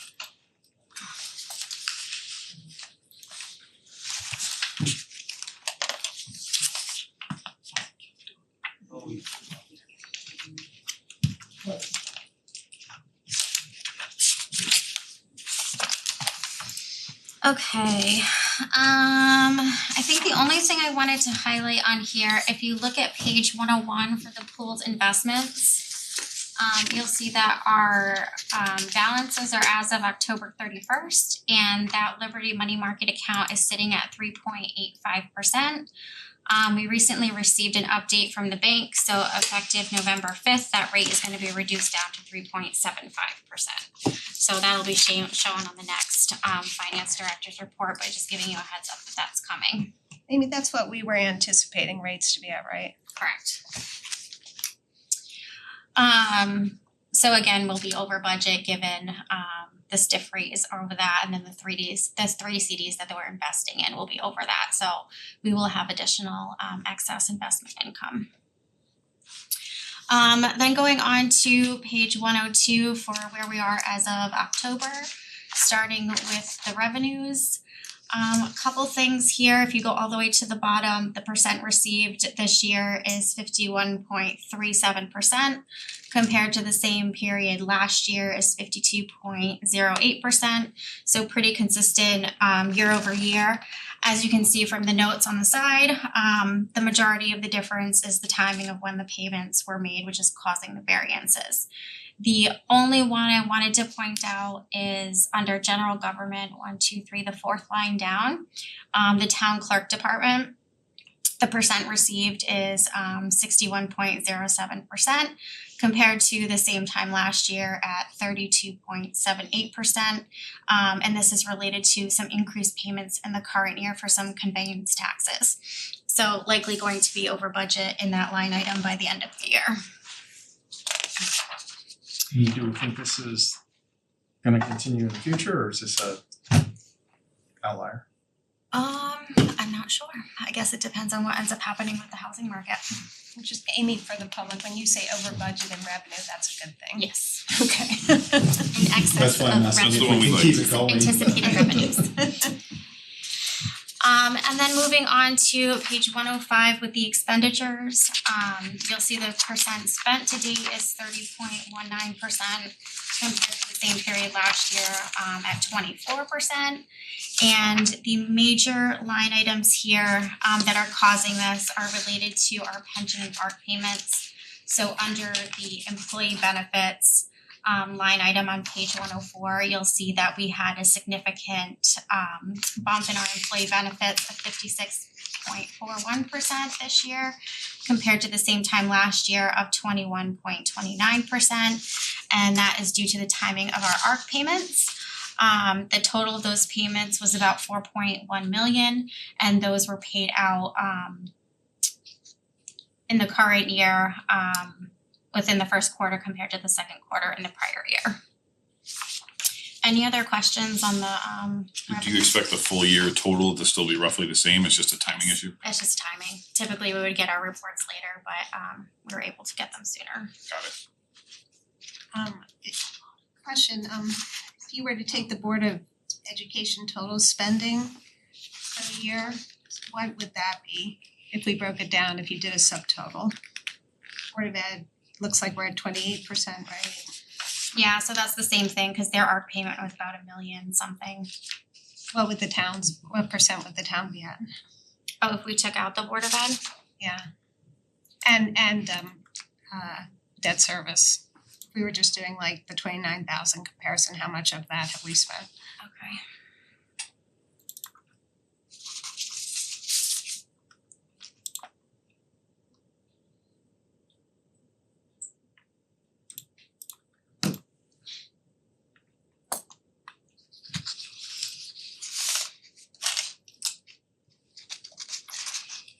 ARC, for members of the public who are listening, is the annually required contribution that we need to make to meet our current obligations and to fund any funded liability that is outstanding.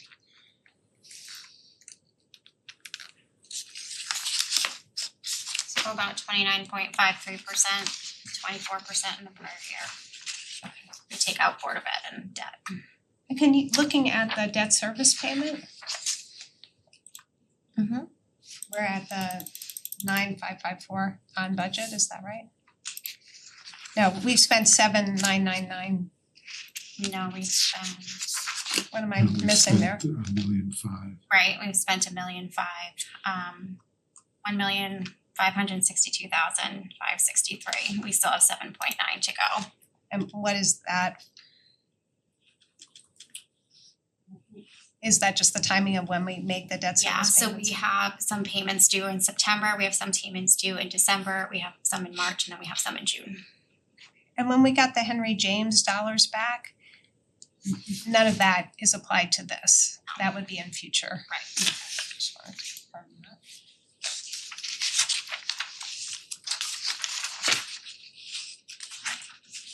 that. On Board of Education, how is special education tuition and transportation trending?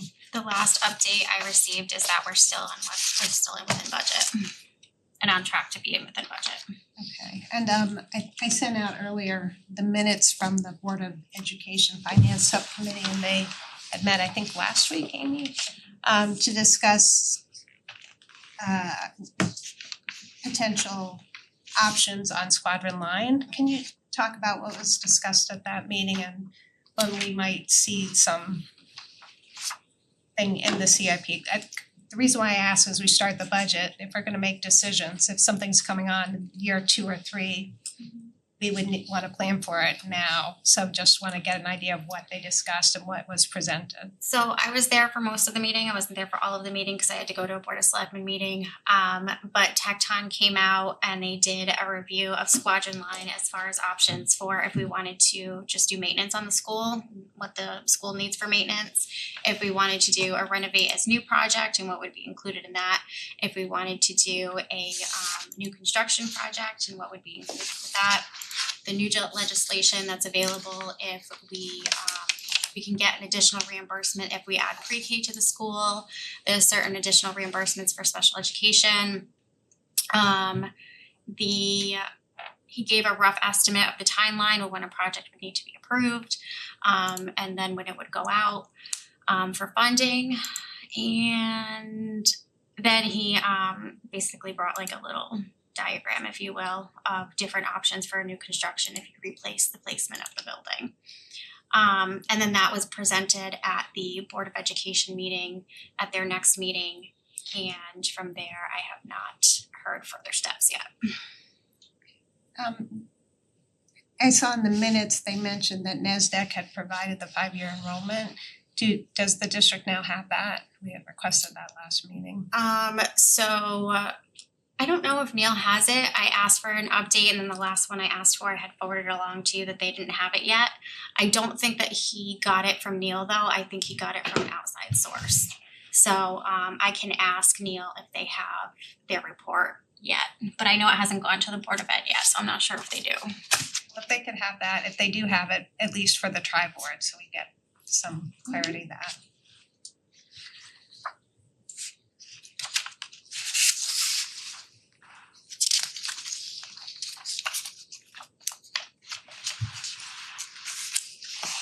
Are there other questions on finance director's report? Okay. We'll go on to fiscal year 2024-2025 year-end results. Fiscal year 2025 ended on June 30th. It was initially presented to us last October. We delayed it, as you'll recall, because we had a very long meeting with our bond advisors, and Amy said there was no pressing matters that needed to be considered that could not wait until November. And I'll just confirm, Amy, are we still on track with the audit? Everything going as? We have the last week of the audit last week, so they'll be finalizing and everything is on time as far as I know. you wanna start walking us through, and if you could just mention the page numbers as we go through. Do you need a break? I need a sleep, yeah.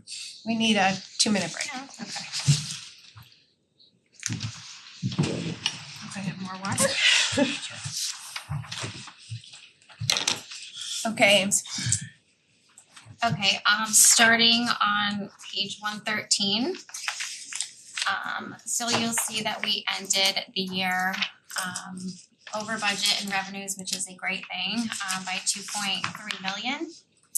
I'm sure you all recall in my April quarterly estimates, I said it was gonna be 2.387,000 and we came in 2.310,000. So just wanted to walk through some of the differences there. The difference in budget to actual is more of the same of what we've spoken to over the previous quarters. But just wanted to break down where the estimates were a little bit different. So under town clerk, I was anticipating the estimates to be about $55,000 better than expected from conveyance taxes, and that did not come to fruition. So the conveyance taxes were down, which accounted for about $55,000 of the variance between where I thought we were gonna come in and where we actually came in. The tax estimates came in $211,000 lower than expected. I had anticipated an increase in our prior year tax collections because we were supposed to have a tax sale. That was moved out and did not come to fruition, and therefore we didn't see that bump in prior year collections. And then on the opposite side for finance, I had estimated about $200,000 less than actuals related to the interest rates, assuming that the interest rates would start to decline a little bit faster than anticipated. That did not come to fruition, so we saw a little bit of additional revenue there. And then on the Board of Education side, I had anticipated about $150,000 more than estimated, not realizing we had lost 2 tuitions during the year, which brought that number down. So overall, about $77,000 difference from where we originally projected to compare to where we landed, and again landed in a very good position of about 2.3 million to the good. And Amy, and just in terms of as a percentage of the total operating budget, what is that? The 2.3? Yes. It's about just under 2% or so. That is 1.88%. Pardon? 1.88. Okay.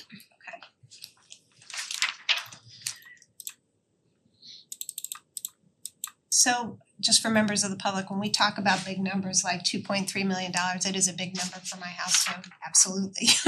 But if you think of 128 million is coming in under 2% of what you over 2% of what you anticipated, when it is illegal for us to come in a deficit, that is a good number. Yeah. And it is a reasonable number and something I think our residents can be proud of, and congratulate Amy and the town manager on good management there. Okay. So the expenditures on page 115 came in under budget by 1.1 million. So this is significantly off compared to what we had estimated at the end of April. So at the end of April, I thought we would come in under budget by about 101,000, and there were 2 main areas for the increase. So the first one was the Board of Education. We anticipated a deficit, and they actually came in $536,000 better than I had anticipated from the deficit. So they ended with a surplus of about $111,000, which I can take you through when we get to their line items and why that changed. But on the town side, the other area of significant change was the employee benefits. It came in about $354,000 better than anticipated. It was related to $250,000 in health insurance savings, $83,000 in Social Security benefits, and then $30,000 in pension. I think I had estimated about 3 vacancies. We actually ended up with 5 vacancies related to health insurance and then changes. And then where the majority of our savings came from is we transitioned during the year for our retiree benefits from Anthem to Retiree First. So mid-year we changed from paying $25,000 a month to $17,000 a month. So on the HR side, they made some transitions over for to Medicare Advantage, right, plan. And with that transfer over from Anthem to Retiree First, they were able to capture significant savings. So Amy, that's a big variance from April to year-end close, but in August, we were projecting Board of Selectmen savings just under 600 and it came into $1 million. So August was after the close of the fiscal year. Can you talk about why that changed? What point in time in August? When you did your report at our Board of Finance meeting. So August is a point in time. Not everything is trued up, not everything is in. I'm not looking at projections in August, I'm just reporting out what the actual numbers are. So why would they change from August to year-end close by such a big number? I don't know, what number are you referring to? The It was, employee benefits? Yeah, it was 599,173 was projected. Board of when we looked at just the monthly report, For August 2025? which would, as of June 30th, it was the June 30th report, because we didn't have a meeting in July. So is the $600,000 savings? Yeah. Oh, and then it went down to Went up to $1 million in savings on expenditure side. hold on. You can look it up later. I was just wondering how it would have changed so Well, so dramatically. it ended at $553,000 in savings. If you look at up here for the health insurance. Oh, no, I was talking about the total Board of Selectmen budget. Oh, I'd have to Yeah. go back and look. Okay. But again, we're not done our entries, we're not done closing out year end, so those are subject to change. Which is why we put it Who was preliminary. responsible, I understand like from an accounting thing, that makes perfect sense that you don't have that complete, but no department can go over budget. Who is responsible for making sure department heads are not going over budget? The departments are responsible for their own budgets. We're not, we don't have centralized purchasing where the finance department does the purchasing and monitors the budget. All of the departments have their own purchasing, it's decentralized and they have to monitor their own budgets. Tom, what procedures does the town manager's office have sort of to make sure, do you get monthly reports on this? How are you monitoring to making sure that departments are coming in as I mean, I just monitor like the town manager's office and then we have the general government and the Board of Selectmen one. Like I said, like I don't review like Public Works' income, but for so the each town. department monitors their own and there's no, I guess I would say, what if you had a situation where a town manager, and that could impact the overall budget? We wouldn't find that out until after the budget is over then, if one department had missed. So like for our office, I can only speak on my office, so like for our office, I mean, we're not doing large our office supply is maybe our most common one, and that's really kind of our pens and coffee, and so as it comes in on Amazon, I go check, okay, it's like $20 and I make sure I have a running tab of this year we've expended $200, okay, we're still under budget, approve that purchase. The department heads, do they like print out a monthly report? I mean, how are they managing? Do we have like a systematic way each department manages their budget, or they just look at is it Munis that we use, Amy? Yeah, so each department manages their own, I don't know what they have for printouts, I know some have their admin assistants print out reports for them monthly that they look at. But as far as going over budget in the system, there are controls within the Munis system that their budget is put in. And then if it's say finance and I were to go above and beyond the budget set for finance, it won't let you approve it. So are you saying there are two checks, department head and the town manager? No. I mean, the town manager reviews these reports, but he doesn't go into Munis. So how many checks are there? So the department head monitors their own, I monitor it quarterly, and then the munis, they have to get a budget override if they were to go over budget, So you're the final check. essentially. You get like an email notification if that happens? How does that? No, they just can't enter it, and then they reach out to me and say, oh, I can't enter this, I need a budget override. And then I'll be like, why do you need a budget override? And on benefits, which is our perennial savings, is that being monitored by the HR department? Are they in charge of that? Who monitors that department? They monitor the vacancies. I monitor the employee benefits because we get the payments out for the internal service fund.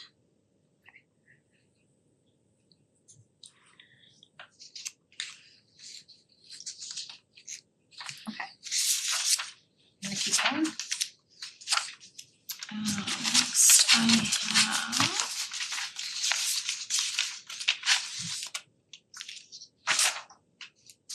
Amy, I do have one more question, I'm sorry, on page 115, and I know that this is an accounting thing, but it looks like transfers is overspent by 223%, so can you just talk about how to interpret the transfer?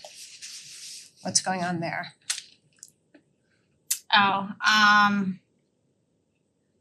Yeah, so the amended budget is showing at $283,000, and then we're showing expenditures of $633,000.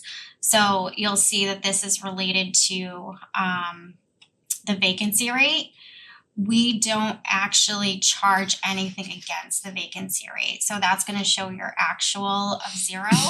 Where theoretically, if we were in line with budget, it would show it as a negative 350,000. But because we don't charge there, it kind of skews it where we're showing additional expenditures. Cause that 350,000 is offsetting various line items in various departments for the full-time or part-time, depending on where the vacancy is. So that it's sort of like the contingency, it gets dispersed, so it's just an overall reduction? Mm-hmm. So why wouldn't it, so is it really the 650 minus the 350? Right, So if we added those together, it would be on budget? right. Okay, that was my question. Okay. And can you just, I know you put in the notes, community service was over budgeted. There was can you just talk about what happened there for 54,690 on page 114?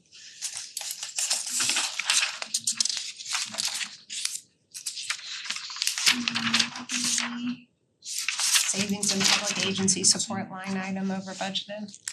Oh, yes. So this 54,000 related to our public agency support that's paid out of two different lines. So when Tom puts together the request for the public agency support, it was translated into the budget in this line item. But there's actually other line items. Social services is one of them. And I don't remember the other one off the top of my head, where they budget for their own public agency support, so it was budgeted twice. So the expenditures didn't come out of this line item, they came out of another line item. So that'll be adjusted going into the fiscal year 27 budget.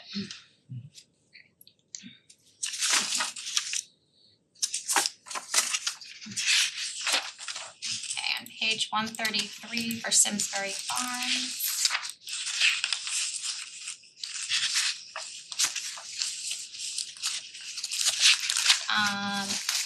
You'll see that we had a net income of $116,000.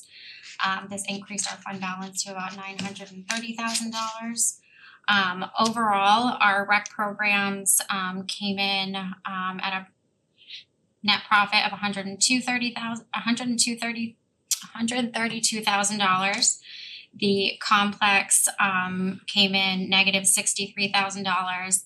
Golf made $102,000, and then admin, there's no offsetting revenue.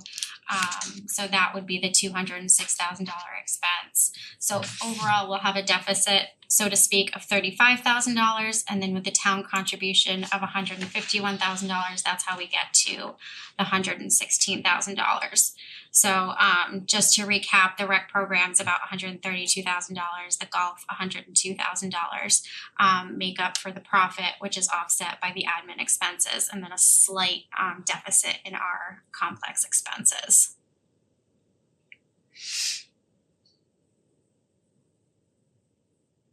Where does it, the transfer is the 151? Right. That's the contribution from the town.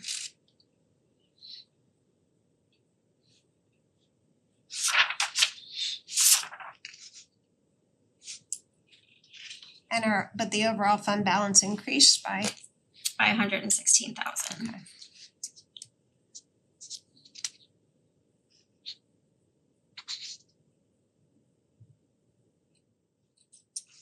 And what percent of their expenditure budget is that? That is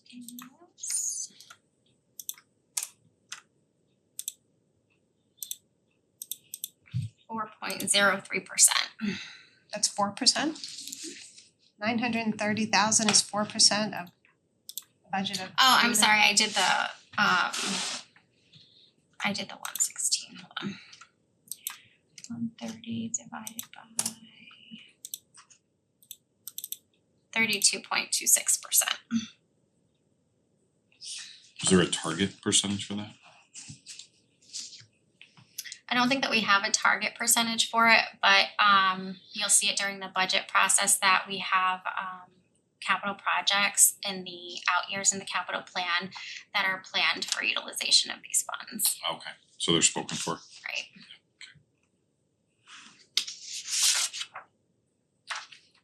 Any questions on that? Okay, and then the last big fund we typically touch on is our health insurance fund. So here you can see that we had a net income this year of $697,000. We had pretty much anticipated the fund to come in flat with the slight deficit of about $15,000. But you can see here that the 697 correlates very closely to our savings and our claims. So if you look at the claims line item, you'll see a variance of $647,000 where we came in better than anticipated, which in essence just goes towards our bottom line of the 697. And then if you take our fund balance, adding the 697, we have a total fund balance of just over 5 million. And then we have our incurred but not reported claims that would be paid out at a later date of 1.1 million. This gets us our total reserves of 6.1 million, which is 40% of claims. And then our target is typically 20 to 25% from locked in is our target of where we should Amy, shoot when our for. consultant says we wanna keep reserves at 25%, is that the total reserves or the It's the total reserves. so that's the 6 million? Okay, Because so we essentially prepay for the 1.1 million because it's recorded as a liability. so if we're at 40% and the target is 25 and our policy is you can use 1/3 above the 25%. What number would that be for utilization next year's budget? It's probably like 5%. a few $100,000. I'd have to do it, but play around with it, but Okay. That's gonna be a Yes. number that's important for the Board of Ed and the Board of Selectmen, I would imagine. so What that's could we like- use that for? We generally use it to reduce the rate, so it reduces the operating budget. We don't do more than 1/3 because obviously if you do the Sure. full amount, you create a fiscal cliff that is very Yep. painful the next year. Yeah, so it's about 500,000. But that's a big help for the budget going into next year if that holds. And we'll get the estimate in December, I think, from the finance. So we got it today. Oh. Right now they're shooting for an increase of 11%, Oh my God. but we have hope that's gonna come down. So we'll follow back up in February and after they have more claims data and hope it comes down. Knowing that we can use about 500,000 to help offset that increase. We are seeing about 12% increases, 11 and 12% on healthcare across the board. I know Medicare just their Medicare premium just went up 9.7. I sent that around. A lot of the Medicare Advantages are going up in the 12% range, so that is not atypical.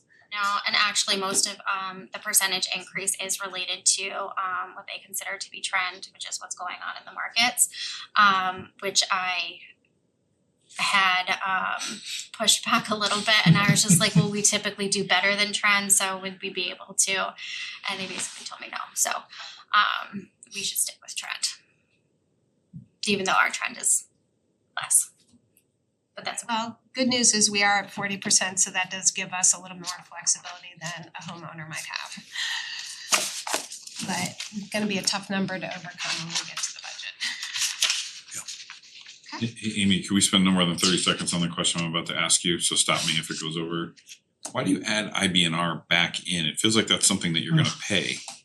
So it is something that we're gonna pay, but it's something that we essentially prepay. So it's prepaid somewhere else, is that what you're saying? Yes. Okay, Mm-hmm. done, alright.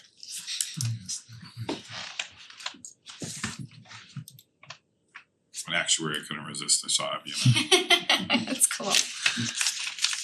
All right. And I know that was a question you had. Are you satisfied with those? Kind of drooling a little bit, yeah.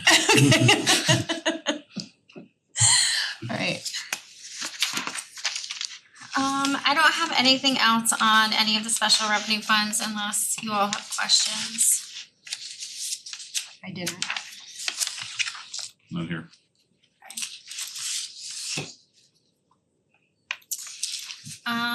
Moving on to the Board of Ed's final results. So you can see here that we ended at a surplus of about $111,000.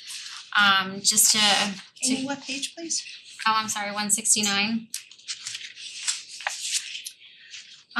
So under our instruction area, we had savings of about $536,000. We had some transitions and retirements totaling $281,000. We were able to save on some data processing costs of about $121,000. And then our supplies and software lines, we had multiple small savings in various lines that equaled a significant sum. Under the pupil transportation, we were overspent by about $417,000, which is where we thought the majority of our deficit was going to come from. And you guys may recall, as part of our budget discussion, we trued up this number, which is why we are running within budget in fiscal year 26. The operation of plant, we were overspent by about $90,000. We had some increased snow expenditures, and then you may recall that we had a spike in electricity costs during the year, which totaled about $371,000. And then those overages were offset by some savings in propane, and then we had some transition and staffing that related to salary savings of $160,000. On the maintenance of plant and equipment, it was underspent by $153,000. This was done on purpose because we knew that we were going to have an overage in our operation of plant, especially related to the electricity. So they were able to have some savings on that end to cover the operation of plant overage. The insurance and the pension was underspent by about $187,000. This is the health insurance related to the vacancies and the transitions during the year. Our food services was overspent by $82,000. This is something that came about as part of the state of Connecticut audit that we had last year. Our food services director needs to complete some additional schooling before her salary can be charged back to the food services fund where it was originally being charged to. So until that happens, our operating budget has to cover the portion of her, the food services director's salary. The student activities, the student body activities, we had an increase in stipends that'll be adjusted for the next budget by about $43,000. The community services is overspent by $25,000, but just as a reminder, even though this account is overspent, we have additional money that comes into the town, not the Board of Education, to cover those overages related to custodial overtime. And then our equipment account is overspent by $96,000. We typically have some open choice grant funding in the amount of $400,000 that we allocate towards tech equipment. Our open choice count, Our enrollment as of 10-1 is what determines our grant amount, and we had a decrease in students, therefore a decrease in funding, which reduced our grant funding by $113,000 based on our 10-1 enrollment, so the operating budget had to absorb the difference. So those are the main areas that related to our surplus, and then the surplus is being returned back to the town. So this leaves at the bottom of page 170, you'll see the non-lapsing fund summary. We did not have to utilize any of those funds, and therefore we have a reserve of $860,000 in our non-lapsing fund. That's almost 1% of the budget. Yes. I had a question on pupil transportation that I think you mentioned to me earlier, but just for the public. Pupil transportation actuals came in at 3.8, but our 2026 budget, we budgeted at 3.7. Can you talk about that? Yeah, so part of our tuition for some of our special education students is covered in the same contract of tuition and transportation. So it might have been captured in the tuition line and not the transportation line, so we'll have to do a budget adjustment as the year goes on and we break out the contracts. But overall, the tuition and the transportation are budgeted correctly. It's just what line it was put in during the budget process. Because out of district tuition shows that going up 28%, so that seems unusually high, but the If you discrepancy of switch where it they out, were- yep, it lines up. Alright, just wanted clarity, and when that happens, can you just let us know when that Sure. change is made?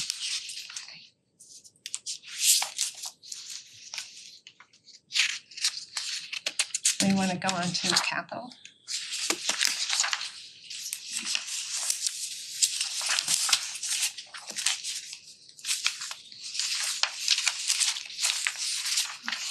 Okay, capital. Page 171.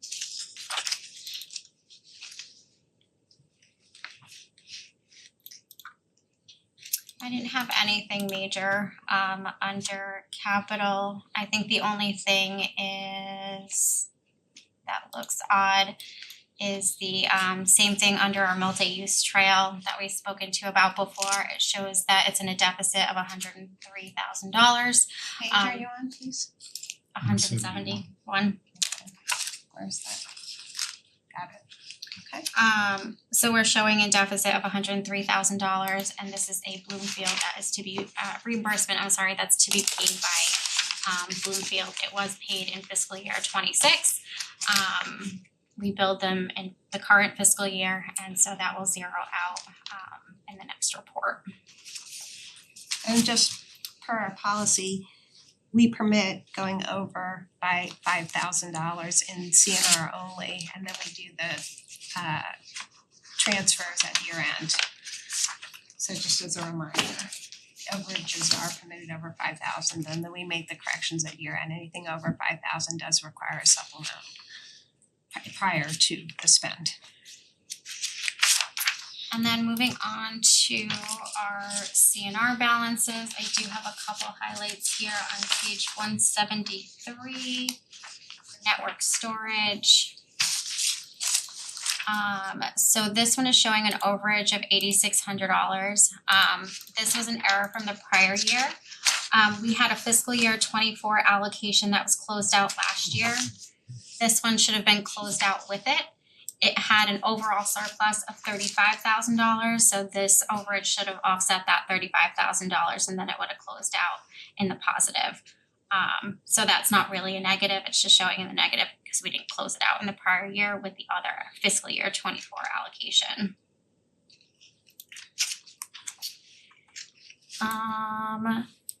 The rink chiller is showing over by $30,000. I've touched base with Tom Roy on this one.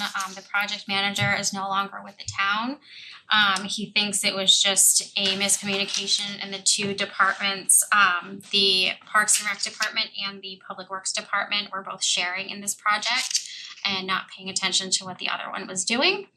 But again, we don't have a clear answer on that as the project manager is no longer with us. Did you mention the Parks and Rec garage ventilation, is that? Nope, I have those separate for the spiel on the reappropriations. Cool. And then the last one, which one was this? The cybersecurity audit is showing over by $7,400. The department had planned on utilizing savings in some computer replacement expenditures to cover this. I let him know he can't do that without authorization, so that has been cleaned up for the future. How was it cleaned up? Now he knows. Now he knows. Okay. Okay, do we we'll need to take a motion then on that, okay. And then there are 3 projects on that list that I have in summary. That are requiring reappropriation. There was $10,000 for the Parks and Rec garage ventilation project.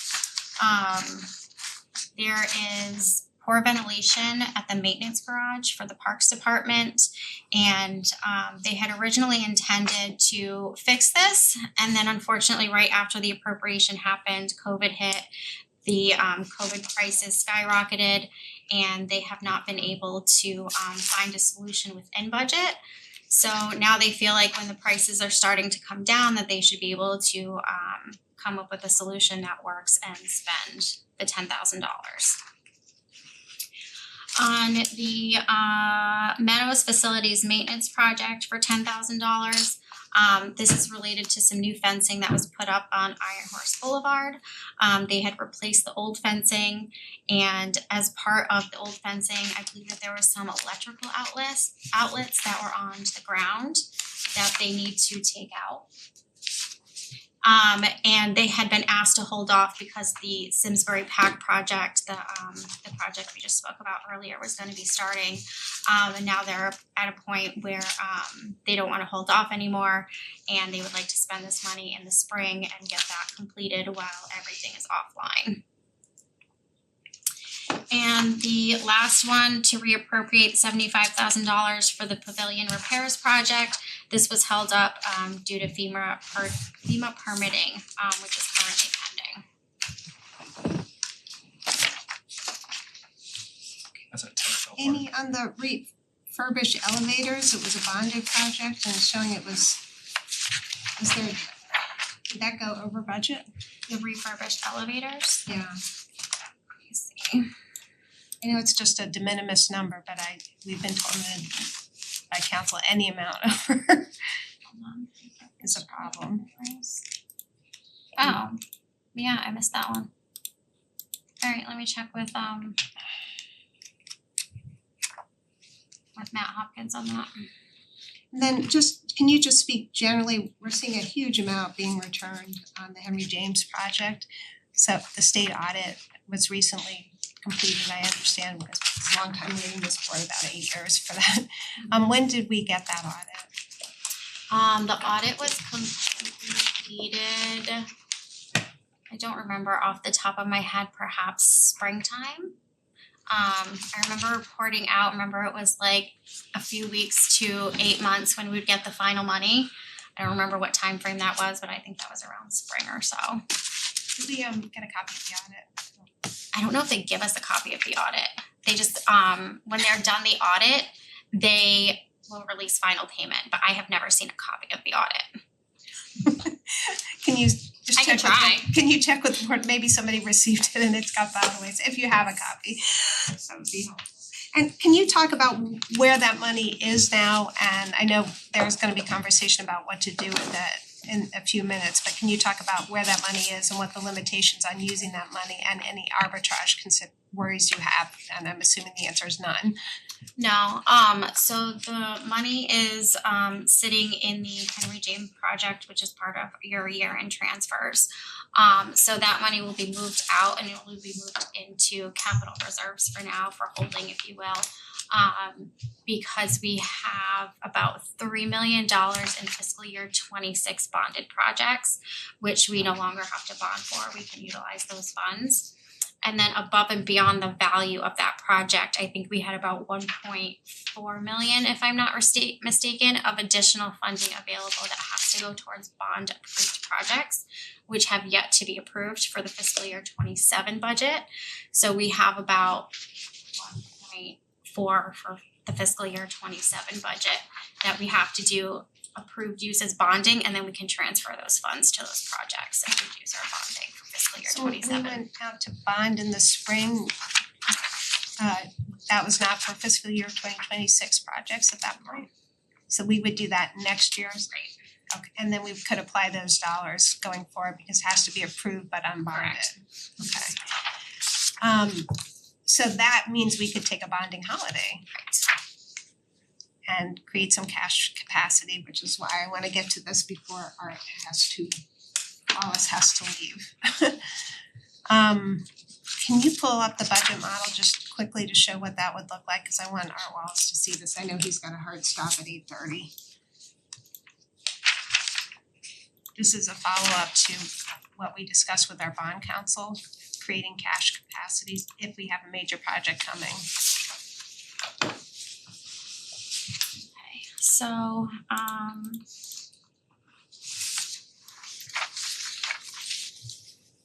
okay, here we go. So this is what I was just mentioning a few minutes ago. So for fiscal year 26, we had bonded projects in the capital plan of about 3.1 million. Now, since we have the Henry James money, which is approved for bonded projects, we can transition 3.1 million of those dollars into those projects, and therefore we have nothing to bond in fiscal year 26, which will bring down our debt service. Then we would go out to bond in the spring of 26 or? So we don't go out to bond, they have to be bond approved projects, but we already have the bonded money in-house. We just transfer it over to the projects. So that you lost me, can you explain what that means? So pretend that we didn't approve these projects and we had additional, say we had bonded approved projects for fiscal year 27 and then we closed out fiscal year 26 and there was $1 million available. In fiscal year, the end of fiscal year 26, I would take that $1 million and I would offset an approved bonded project for fiscal year 27. And when we actually do our issuance, I would reduce it by $1 million because we already have that $1 million in bonds in-house in our bank account.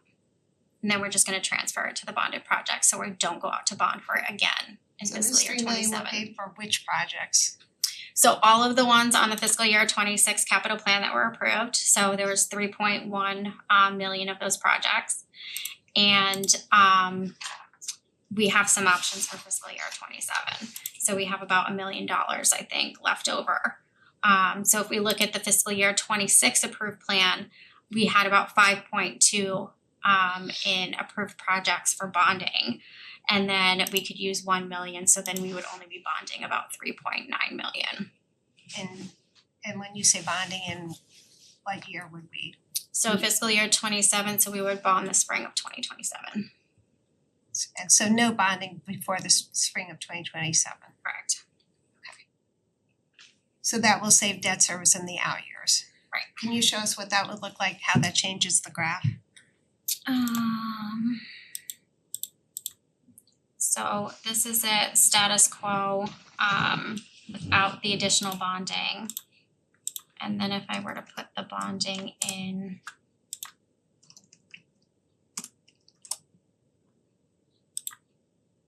it changes your graph, but I think a better way to do this is going to be looking at the debt payments.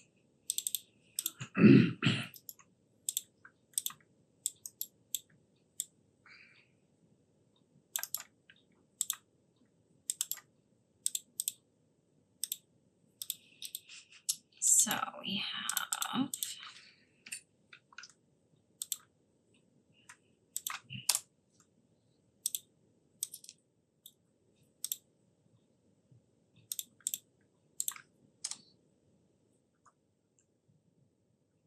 what was it, 3.9.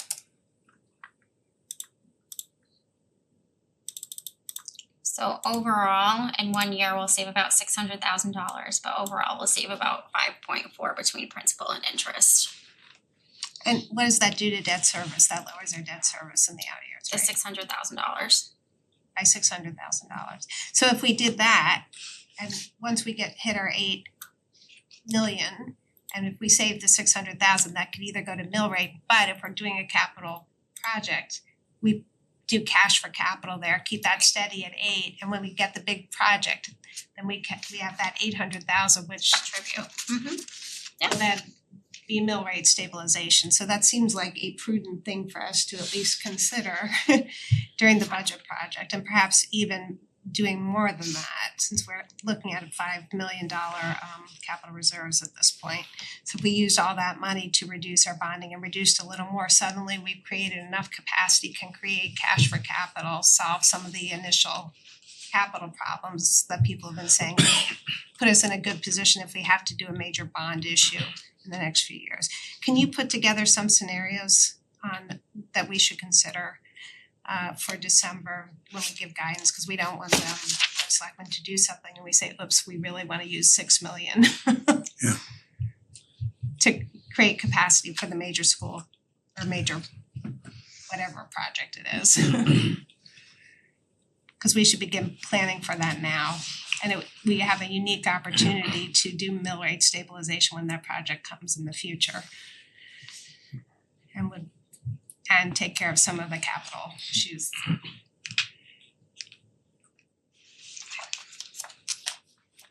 Does that make sense to folks to get that analysis? I just wanna make sure. Okay. Amy, does that make sense to you as well to think about it that way? Yeah, I can put some scenarios together and options. Okay, sorry to interrupt you, but I know Art has to leave, so I wanted you here for that discussion. Sure. Okay. Alright, so that's all I have for year-end closeout. I don't know if you wanna take the motions on the reappropriation or if you just wanna do everything after year-end transfers. So does anyone have any other questions on the closeout? Okay. So we'll move on to year-end transfers. Amy, we're gonna need you to walk through some of this, I think. So, and if you could please go slow for the public to understand and our new members, because it starts to get a little, And some of the old members. and some of the old members, right, all of us actually. What we're doing for members of the public, when you close the year, we clean up the budget, we have a policy in our financial policies that we should have unassigned general fund balance at 16% at least. And when we have more than that, we generally take the excess and put it in capital reserves. It is not an overtax. If that money was not in capital reserves, we would have to tax for it to pay for capital. So it is within the closed system. We generally consider contribution, year-end close in the 2 to 3% range to be reasonable. Given the complexities of municipal finance where revenues are wildly uncertain, it's not like a paycheck, it comes in wildly uncertain, and we are legally obligated to do a balanced budget. So this is a good steed, and again, this is not fund money, oh, I have a good idea. This is to fund known projects that have been prioritized and shown to the public. It is not one-off fund money. Okay, so why don't you talk to us where we ended up, what the plan is. Alright, so this shows our fund balance as of July 1st, 2024. We started out at about 20.8 million. And then as I was going through the year-end close, you'll recall that the revenues came in excess of budget by 2.3 million. And then our expenditures came in under budget by 1.1 million. So this increased our fund balance by 3.4 million. Amy, for our indicators, the total surplus is what percent of the budget?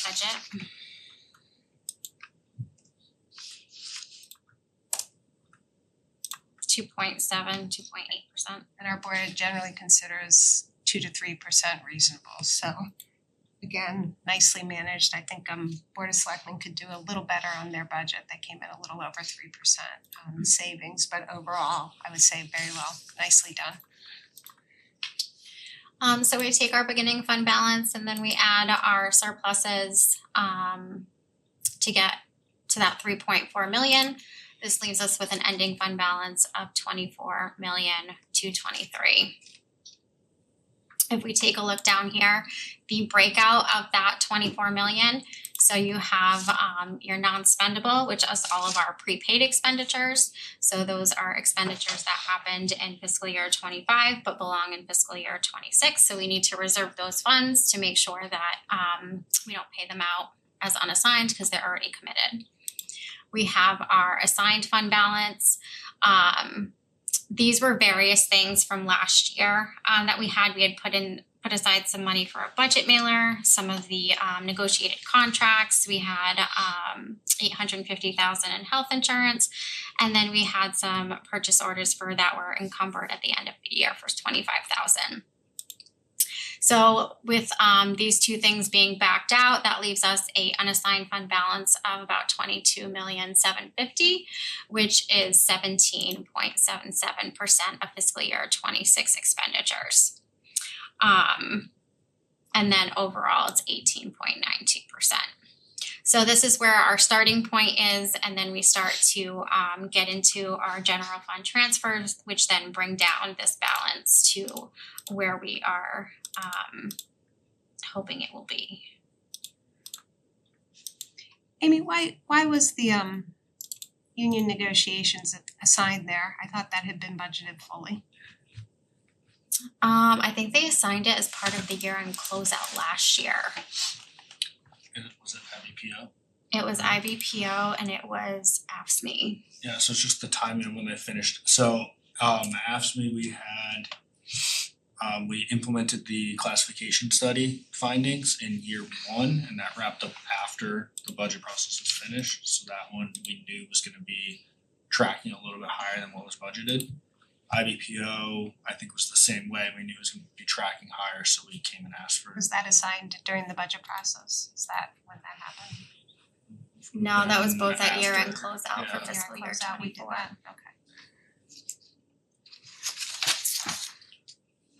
So the transfers from the general fund to utilize some of that 3.4 million. These are the items that Tom Rice spoke to at the last meeting. So the town hall HVAC roof for 18,000, and then the Station Street supplemental for 150,000. About 168,000 in additional expenditures. And then I will show you where we get this 2.8 million transfer to capital reserves. So we take our net increase to fund balance, which again is that 3.4 million coming from over here. And then we take the transfers from the general fund. This is overall a net an overall net increase. I need to change that to the fund balance of $447,000. Transfers from the general fund, what are those? So that is up here, the 18, the 150, and the 2.8. Oh, from the general fund to capital reserves, okay. Right. So the transfers from the general fund, the 2.9, so then our overall increase to the fund balance is $447,000. You take our beginning fund balance of the 20,800,000, you add the increase of 447, you get to your 21.255. So then you go down here, you have your non-spendable, which is your prepaid expenditures, and then I have a general fund assignment up here where we're unassigning all of the things we prior assigned, and we'll reassign the purchase orders for fiscal year 26, which is what this is. So this is our year-end encumbrances for fiscal year 25 of 21,137, and then this leaves a balance of 20,878. So I took we shoot for 16% of fund balance to be unassigned. So anything above and beyond that 16% is what I back into this number of 2.8. So we can take 2.8 and transfer it out of the general fund into the capital reserve fund to maintain our fund balance unassigned level at 16%. You have in our budget books at 16.01%, so 2490. That's different than what you have on the The screen. assigned fund balance is different. Yeah. Oh, I do. It's different. Oh, so your original one had the $388,000 under the general fund assigned unassigned fund balance of the Simpac project. So that I had put there as a placeholder before I knew it was going to referendum, and then the Board of Selectmen meetings had happened and they did the question for capital reserve, so I took it out, the general fund unassigned. So then that number increases to what it is here, the 2878. And it's a 16.3. I mean, I have been arguing for years we should be at 16.7, so I'm comfortable with that. GFOA is 16.7, our policy is 16. So we can take more out or leave it at 16.3. Right. Or if you wanted to have the 388 assigned in general fund, that's fine too, whatever you decide. Does anyone have thoughts there? It's a small enough number Right. that it probably doesn't matter that much. Right. Okay. So comfortable with what's on the screen, Amy, so we'll make that adjustment. Which may make the motion a little bit. Hopefully you can do that on the fly too. Okay. So that's how we get, So we've not anticipated 388 in this. right. So what we would do after the transfers, we would then assign the 388 in capital reserve Right. fund. Okay, so we'll need an extra motion to do that, right? Right, if that's where you want it from. So what I've got here, it still comes out to 16.61%. The figure for assigned fund balance is 409,000, that includes the 388. You've taken that out from the display, but the unassigned fund balance is larger on the screen than it is here by about $400,000 or a little Right. less. So you've moved the 388 from one category to the other. Is that Right. what happened? So up here, I had the 388 to be assigned, So- So now it's unassigned. right? Okay, So it just went so from that's one- why it did. Right. So that's how we get to the transfers from the general fund of the 2.8 to get to your total transfers of 2.9. And then in this section, we had assigned in prior years the $25,000 for the purchase orders, the budget mailer, the $14,000 for the ASME contract, the IPBO contract, and the health insurance. So this is just unassigning all of those items because we no longer need them. They've already been expended out, they've been paid. We don't have to assign any money for them anymore. And so those would all be unassigned, and then we're gonna reassign the fiscal year 25 purchase orders that were paid out in fiscal year 26 of $21,000. Which is why down here we have an assigned fund balance of 21. So that's the encumbrances. For members of the public, when you make a commitment to purchase something in fiscal year 2025, but you don't actually make the payment until 2026, you have to do a motion that's called an encumbrance or a carry forward to pay for it. It's using $25, but because you're actually spending them in the 26 budget, it's technically a supplemental appropriation, but we call it a carry forward encumbrance. Okay. You wanna talk us through the transfers that you have on page 182? Yes.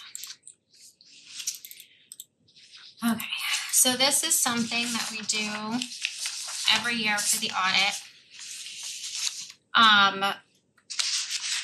In our audit, you'll notice that we true up our budget to our actuals. So we take our budget that was approved during the year, and then we have our adjusted budget which is actually just our actual balances of where we landed. And then the difference between our budget and our actual results goes in the middle here, so we show a zero balance. So what the auditors need is approval from the boards showing that we're zeroing out our budget and that we are making our budget adjustments true up to our actuals. So technically, the Board of Finance does not need to approve transfers within a department, but it's been our practice to do that. No departments went over budget, is that correct? Correct. No budgets can go over budget without our permission and approval, so that transfers between departments would come to us before year end. These are just cleaning up for the audit. Transfers within a department are approved by the Board of Selectmen. I think their practice is they just do it at year end, they don't do it as it comes.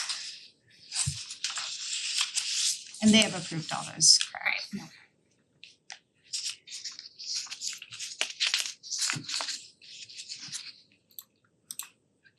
So when you show these additional appropriation, that's money coming into the department.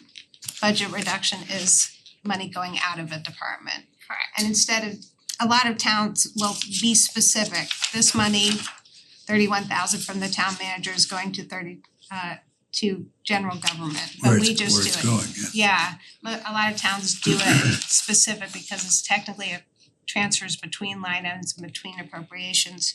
But for accounting ease, we do it sort of all together. Can you explain how we do it? I'll let you explain that. We just Yeah, we online just it. we just do it as an overall additional appropriation in the amount of $607,000 and then a budget reduction in the amount of 1.6, and then it's done via these individual departments, if you will, to get to our adjusted balance, which is our actual balance at the end of the day. And that doesn't change the year-end number for the town. Nope. It's just those were accounted for when you gave us the estimates. Okay.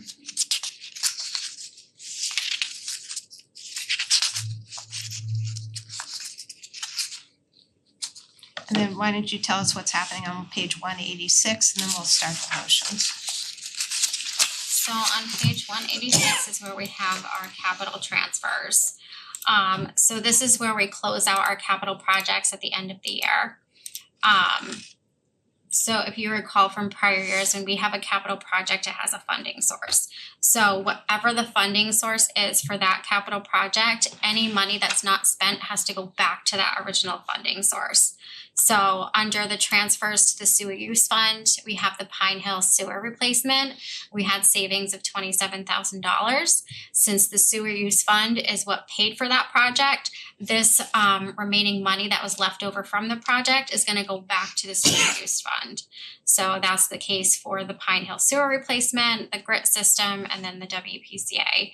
roof The repairs. capital funds and CNR is where they are now and Correct. it's going to the sewer use fund. Correct. Okay. So we're gonna transfer them out of the capital projects, close out the capital projects, and then transfer them back to their original funding source. So the same thing for the medium duty trailer, we had savings of about $984,000. This was funded by our town aid road money, so it's given back to the town aid road funds. Same thing for the transfers to the Belden Trust, the dialer ride purchase, and so on. There was one in here that was added at the Board of Selectmen meeting that I wanted to point out. During their last meeting, they had requested that the Terrafil Park Court replacement improvements, that project had savings of about $198,000, I think. They requested to use $75,000 of it towards the Terrafil Park improvements project. So that was one that was added for this meeting that was not on your October meeting.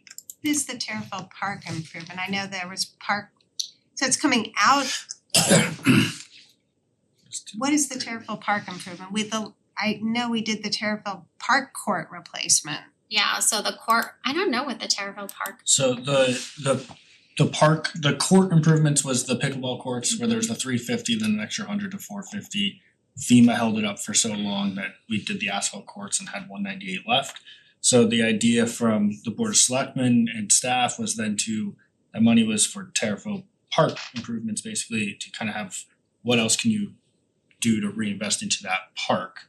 And So so that's they- not a transfer between So appropriation, that's a new appropriation. Their motion at their meeting was to close out and then kind of create a new project for Terrafil Park. And the spirit of the funds was originally ARPA, even though it's not ARPA, you know how we all did that.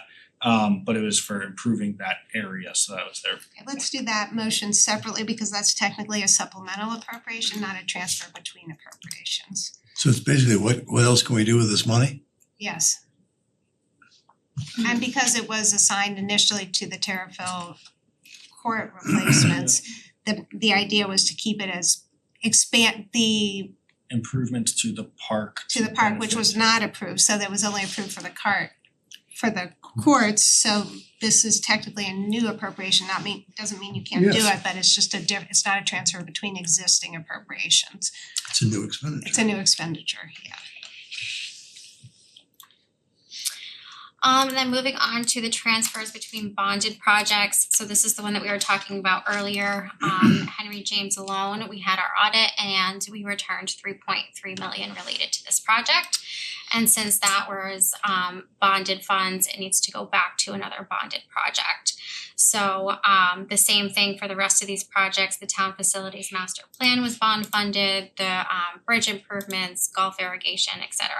So we had about 4.1 million that is being transferred out of these projects and closing out the projects into fiscal year 26 and fiscal year 27 approved bonded projects. So for fiscal year 26, it's all the ones that were already approved that we went through on the budget modeling. And then outside of that 3 million, I believe it was, we have about $1 million left that we can utilize during the fiscal year 27 budget process, where the projects have to be approved as bonding, but we already have the money in-house to transfer to the projects. So for this motion, can we identify which projects they're going to? Sure. You can pull up the capital plan while I'm the rest of it. Approved from. Yeah, fiscal year 26 capital. Alright, so when we make the motions, we'll have Bert read or have you read aloud the projects they're going to. Okay, so just so that we've got a clean bond, because they're technically these were bond resolutions, and so we're technically cleaning up the bond resolutions, so they need to be super clear in the minutes. Sorry. And then the transfers from the capital reserve fund. So the general fund contribution of 2.8 million is what we talked about under the general fund So transfers. Amy, I'm sorry, this category confused me, transfers to from, so general fund reserves, is that a transfer to? Yes, so And where's it from? So the general fund reserve is a contribution from the general fund. So we're adding 2.8 million to the capital reserve fund from the general fund. And the reason why it says to from is because there's some projects that were within that $5,000 limit on the CNR side where they went over. So we're taking the money out of capital reserves to close out that project. So just starting from the top, the general fund reserve contribution is our contribution that we talked about back on this page of the 2.8 million. That's from the general fund to capital reserves. Right. Okay. And then we have an increase to capital reserves from the private duty fund transfer. So at the end of every year, we take the money that's in the private duty fund, anything in excess of, I believe it was $50,000, and then that gets transferred into the capital reserve fund for future capital use. Okay, so from the general fund, we're transferring 280 to capital reserve fund. From the private duty fund, we're transferring 13,000 to the capital reserve fund. Okay.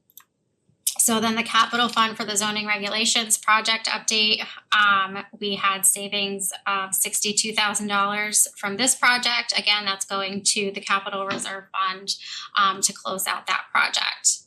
The same thing with the rest of these projects until we get down here for the CNR soft body armor. So this project went Amy, I'm sorry, so capital district climate control, that's going from that fund to capital reserve? Anything with a positive balance is going into capital reserves. But then when you get down here to the CNR soft body armor, it's coming out of capital reserves. So anything with a negative is being taken out of capital reserves to fund the overage to that soft body armor project. So it was overspent by $4,700, so it needs $4,700, and the funding source is gonna be that capital So reserve the only fund. one that is not dealing with general fund is the general fund reserve is the only non-capital reserve And private duty. and private duty. Okay.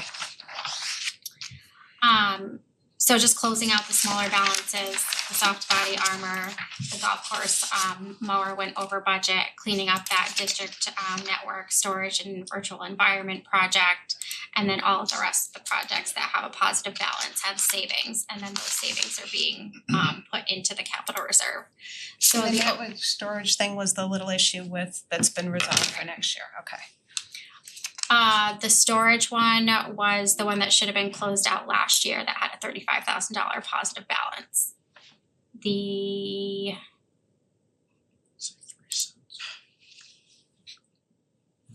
Oh, I thought it was 7,000. No, I think you're right.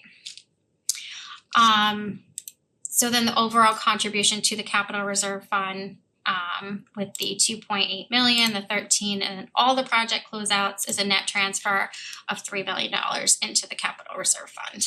So that includes the 2.8 million plus the net of the transfers to and from capital reserve, correct? And then this is just to show you kind of where we're starting for our fiscal year 27 budget process. Our capital reserve balance as of the end of June 30th, 2025 is 6.8 million. And then we're gonna add in $3 million based on all of the capital project closeouts and the contribution from the general fund. And then during the fiscal year 26 budget process, we had approved funding from the capital reserve for CNR projects, the 1.3 million related to our debt plan. We have some money coming from the capital reserve to fund our bond premiums over the amortization of the bond. So then that leaves an anticipated balance in capital reserves as of June 30th, 2026 of 6.4 million. And now we can't use all of that 6.4 million as the fiscal year, the fiscal year 19 bond premium that we received. We take a little bit every year and offset our debt. The same thing with the fiscal year 20 bond premium that we received. We have some Gellert funds for a senior center of $31,000 that has a restricted use and is to be put towards a new senior center. We have some restricted liquor surcharge funds that have to be used for essentially cleaning up the environment, that I think that they talked about using it for a sweeper in the out years. And then for fiscal year 27 and 28, there's $1 million as part of that $2.3 million debt plan that we talked about during budget. And then your remaining balance is about $5 million that is unassigned going into the fiscal year 27 budget for utilization by the boards. And the Henry James excess is not in the capital reserves there, that stays in the bond fund, right? I mean, in the capital fund. Yeah, like the physical cash is gonna go into capital reserves just because I don't have a place for it right now because we don't have fiscal year 27 capital projects, so it's like about $1 million. But when Tom reads off the projects, the Henry James allocation of $3 million will go to the fiscal year 26 projects that he reads off. So so are they in capital reserves now, or where are they now? So right now, the physical cash is sitting in the capital project. So it's in the Fund 537 Henry James renovation. But they're not, are they in the number, what page are you on, 187? 187. This is the transfer. No, I'm sorry, this is, no, forget I said anything. Yeah, so it's not showing in this box, because that's my question, okay, I got confused. okay. Because right now, it's sitting in the Henry James project and it's Because it's only gonna be there for 30 seconds. and- Exactly. Okay, I just wanted to clarify that, alright. Okay, so we'll try and, does everyone understand what we're doing? Where do we need clarity? Anyone have any questions on this? We need clarity on how the motion gets made. Okay, we'll go through each motion, first one. So what page are we on for the general fund transfer resolution, Amy?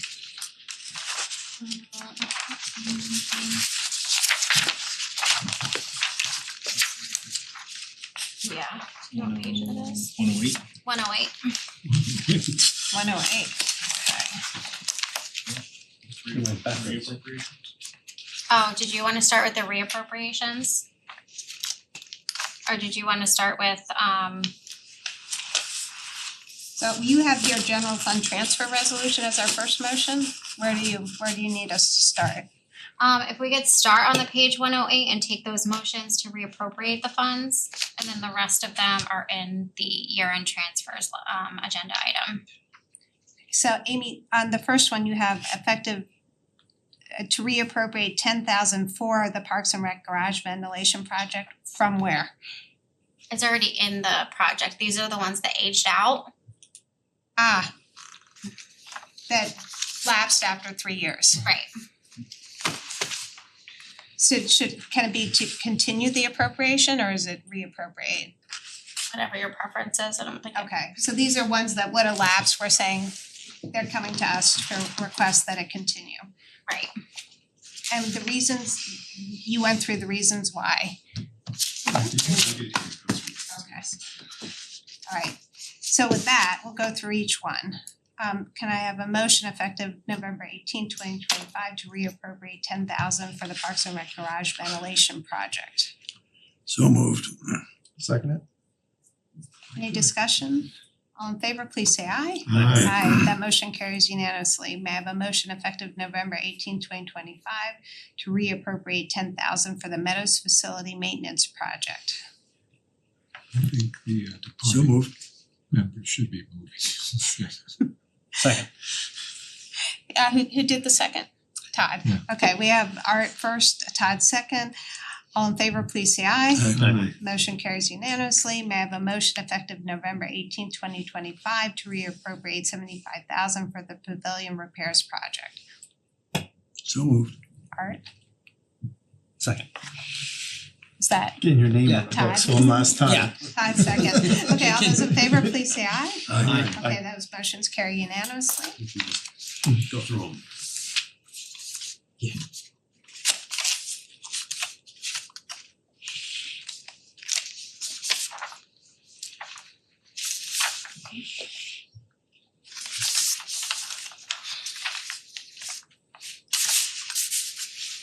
Don't let me.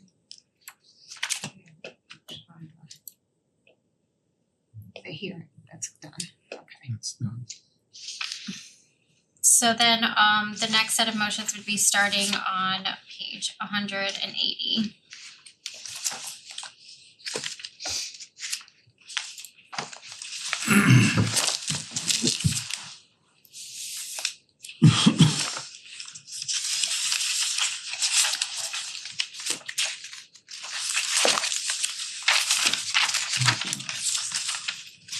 Where does the language begin? The language you have in your, I think, Yes, it was passed out at the Ah, dais. got it. I'm not there. Something so we could be reading this language. yeah. Let's see.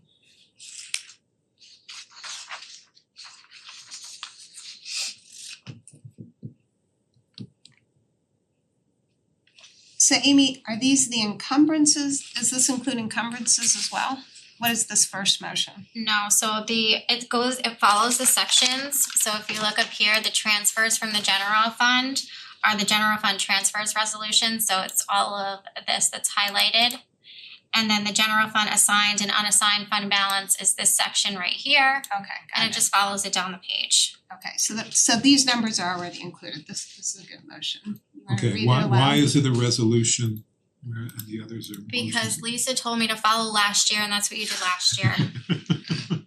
I don't remember why. There was a reason. We were told to do resolutions. I Because think it's Lisa likes Washington. to hear me read aloud. No, I think it was Washington State said you had to do this, so we followed Washington State, but go ahead. I wanna hear from Bert. Whereas the town of Simsbury adopted a budget and appropriated funds for fiscal year 2024-2025. Whereas unanticipated revenues and unencumbered departmental appropriations within the fiscal year 2024-25 budget resulted in a positive general fund balance. And whereas, consistent with the local budget law and based on the foregoing which should have an E. Oops, okay. Foregoing staff reports and public audience.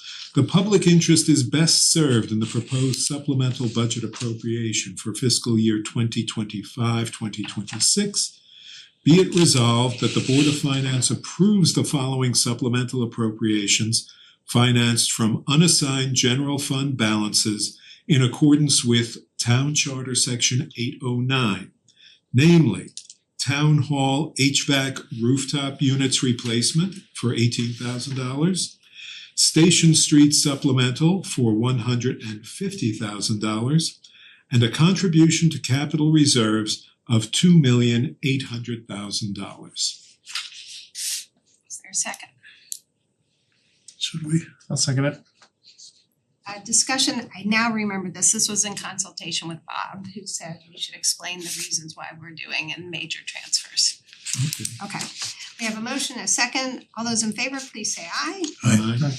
Motion carries unanimously. Now we are on the second box on page 180, general fund unassigned fund balance. I move effective November 18, 2025 to unassign, pardon the split infinitive, to unassign fiscal year 2023-24 general fund assignments of $1,117,233 for open encumbrances of $25,233, budget mailer of $3,000, the AFSCME contract of $14,000, the IBPO contract of $225,000, and health insurance costs of $850,000. I further move effective November 18, 2025 to approve the fiscal year 2024-2025 rollover encumbrances from the general fund balance as a fiscal year 2025-2026 supplemental appropriation as follows. Consulting services for the engineering department for $7,560. Bike repairs for the public works department for $5,011. Books for the library for $2,835. Textbooks, supplies, and bleacher repairs for the Board of Education for $5,730. Is there a second? I'll second it.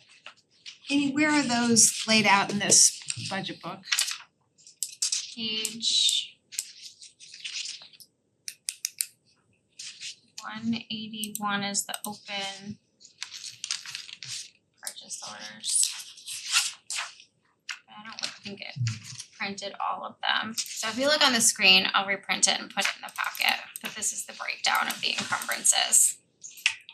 The vendor name, the amount, and then the items or services purchased. Well, it's all combined in the first row. Fair. If unassigned is a verb, it looks like a split infinitive.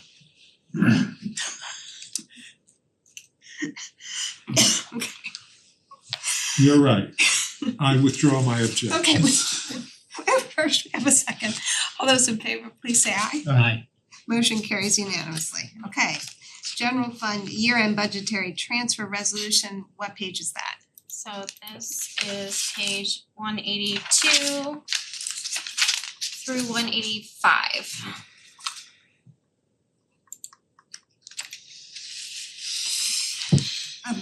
Whereas there are unencumbered appropriation balances in the town's operating budget resulting in a positive fund balance, and whereas consistent with local budget law and based on the foregoing staff reports, foregoing with an E, and public audience, the public interest is served in the proposed transfers of appropriations between departments for the fiscal year 2024-2025 budget. Therefore, be it resolved that the Board of Finance approves the following departmental supplemental appropriations funded with the transfers from the 2024-2025 budget unencumbered appropriations in accordance with Town Charter Section 812F and 809. With a friendly amendment as attached. So Amy, when you do the minutes, can you attach those transfers so people know what they are since it says? I accept that amendment Okay. gladly. Second. I'll second it. All right, any further discussion? All in No. favor, please say aye. Okay. Capital transfer. So Whereas, oh, sorry. What page? page Go. 186, No, job. this is the one that you're going to have to change because the Board of Right. Selectmen made it a new project for the 75,000. Whereas the town of Simsbury adopted a budget and appropriated funds for fiscal year 2024-25. Whereas unanticipated capital project savings within the fiscal year 2024-25 projects have resulted in positive appropriation balances in some appropriations. And whereas consistent with local budget law and based on the foregoing, With an E. based on staff reports and the public interest is served in the proposed transfers of appropriations for fiscal year 2024-2025. Be it resolved that the Board of Finance approves the supplemental appropriations and transfer listed on, I don't know what page. 186 and 187. Pages 186 and 187 of our packet, with the exception of the appropriation. I think we can keep it because it is technically a supplemental appropriation, right? I mean, Yeah, it does have the supplemental language. yeah, it has. Oh, supplemental appropriations and transfers, yes. That's what I was thinking when I said that. The supplemental appropriations and transfers listed on pages 186 to 187 in accordance with Town Charter sections 812F and 809. This resolution to become effective upon adoption. And Amy, can you please friendly amendment just to attach these as well, so that anyone who wants to read it doesn't have to double click on minutes and go back to the agenda, click on the agenda. Okay. We have a motion, we have a second. All those in favor, please say aye. Aye. The motion carries unanimously. I move, effective November 18, 2025, to reappropriate all CNR equipment and vehicle purchases for a 1-year period. So we found so I think we'll probably need to know what they are. So if you can include those in the minutes. Or can you identify them? Do you have them readily identifiable? Okay, so you will include them in the Sure. minutes. If you'll recall, when we did our policy, which one day we will get to, and we just ran through tonight on capital appropriations, we did check with council and the history. While capital projects do not lapse, they can extend for 3 years as long as there's been spending. Vehicles and equipment do not count as capital under the charter, so those lapse at the end of 1 year. So the way to, because this is a interpretation that's slightly different than we've been doing it, we will then, for this current year, extend it because you can't fix what we've done in the past, and going forward, those appropriations will lapse after 1 year. If nothing's been spent, right? If nothing's been spent, yeah, they lapse, they're just a regular 1-year appropriation. And then if they don't spend it or they have a contract for it and it hasn't been spent, it would be an encumbrance, or if they wanna reappropriate it into the following year, they would have to just come back for a motion to reappropriate. So this isn't an optional thing, this is what council says we have to do, so we'll just list which vehicles they are, and then going into the budget process, Amy, if you can highlight either in bold which ones are gonna lapse annually. We won't have to figure that out at year end. Okay, did we take a Made a vote on motion. that? Motion, no, we didn't. Okay. We need a second. Second. With the friendly amendment that they will I be listed. accepted that. Okay. Silent. All those in favor, please say aye. Aye. The motion carries unanimously, okay? None of it's pages, not pagers. Okay, well, Yeah, but I luckily read in the that minutes, in the minutes, we'll make sure the spelling is right. Okay. Alright, so did we get through all the motions you needed for year-end close? Okay.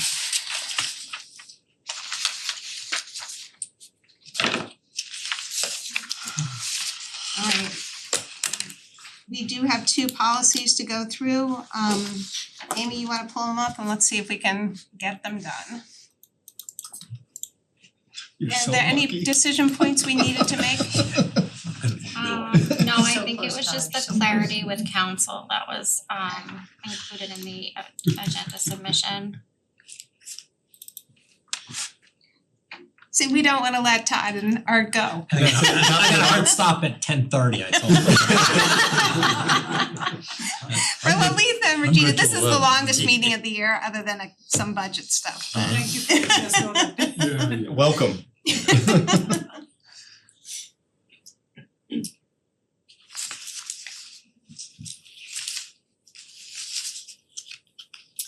So this was a decision point, whether we wanted to change the 250,000 to the 200,000. And I believe Todd had asked where the 250,000 had come from. It was just based on other town policies when the original capital policy was created, and we just did research on surrounding towns. So we used the 250,000 based on a comparable town's policy. There was other towns that had $100,000. And then I believe Mark is recommending we reduce it down to $200,000. Can't read that. Could you just tell me what 200,000? You say the 200,000, meaning Oh, sorry, the 200,000 is anything under $250,000 right now is in CNR, and anything over $250,000 is in our capital improvement plan. So this would change it to anything over $200,000 is in the capital improvement plan, and anything under $200,000 is in our CNR. The reason why it's important is anything in CNR is not eligible for bonding. So anything over the 250 would be eligible for bonding. So thoughts on this? Yeah, I kind of remember asking this. Has it been a problem? I just don't understand why you changed it from 250 to 200. I think the one that stuck out for Mark was we had like a library roof repair, and it came in under the 250, and so being able to bond for that because of the life of a roof to him made sense versus because it was under 250 we couldn't bond for it.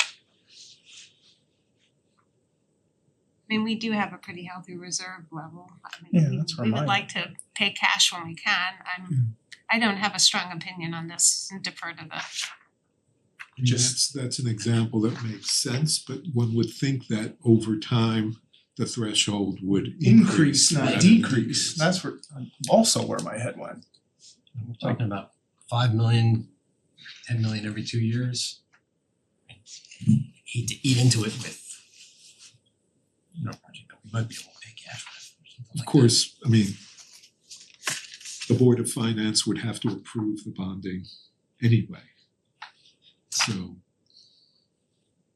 I don't know. That's true. I find Amy, do you have a recommendation on this one? We're at a loss.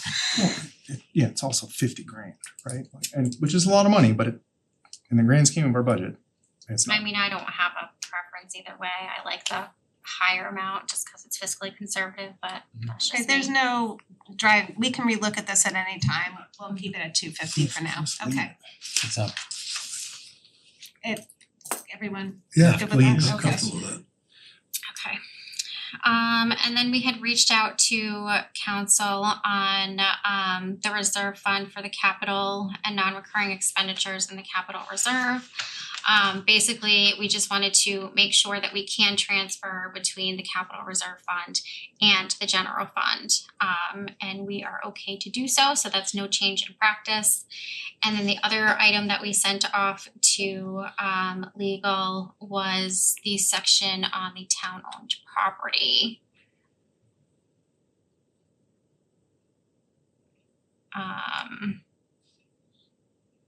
And just clarification on where the open space money has to be deposited. Bob D said that the language is fine, it does not have to be deposited into the open space fund, so the language within the policy is okay to move forward. I'm sorry, what page is this? 200? Yeah, 200. Oh, all right. We're making progress. Yeah, when this policy was originally passed, it only got passed because the Board of Finance said it's not an automatic deposit. That was before me. And then the motion that you all just took as part of the capital, when we talked to Bob about the equipment and the closeout after the 3 years versus the 1 year, and then him confirming that all the equipment and vehicle purchases should be closed out after 1 year. So those were the 3 items that we had talked to council about and confirmed to. So there were no changes. Right. So we can approve this budget, keeping the 250, Right. okay, threshold. All right, I move that we approve this policy subject to our agreement that the threshold for capital improvement plan remain at $250,000. do we have a second? Second. Todd? Todd. All those in favor, please say aye. Aye. Motion carries. The next policy is so easy, thank you, Amy.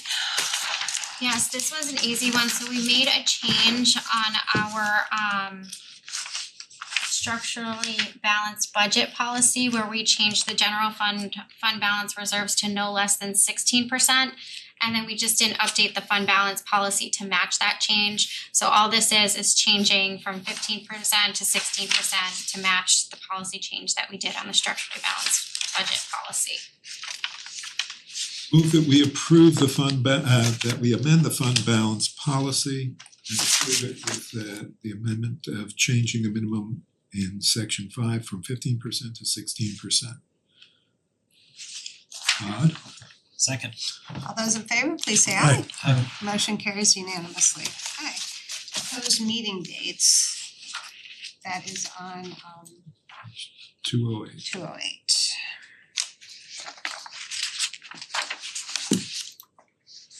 Some of these dates, especially for the budget, are set by, we have to meet charter deadlines, so we do not have a lot of flexibility there. This is consistent with the draft we put forward a few months ago, I think.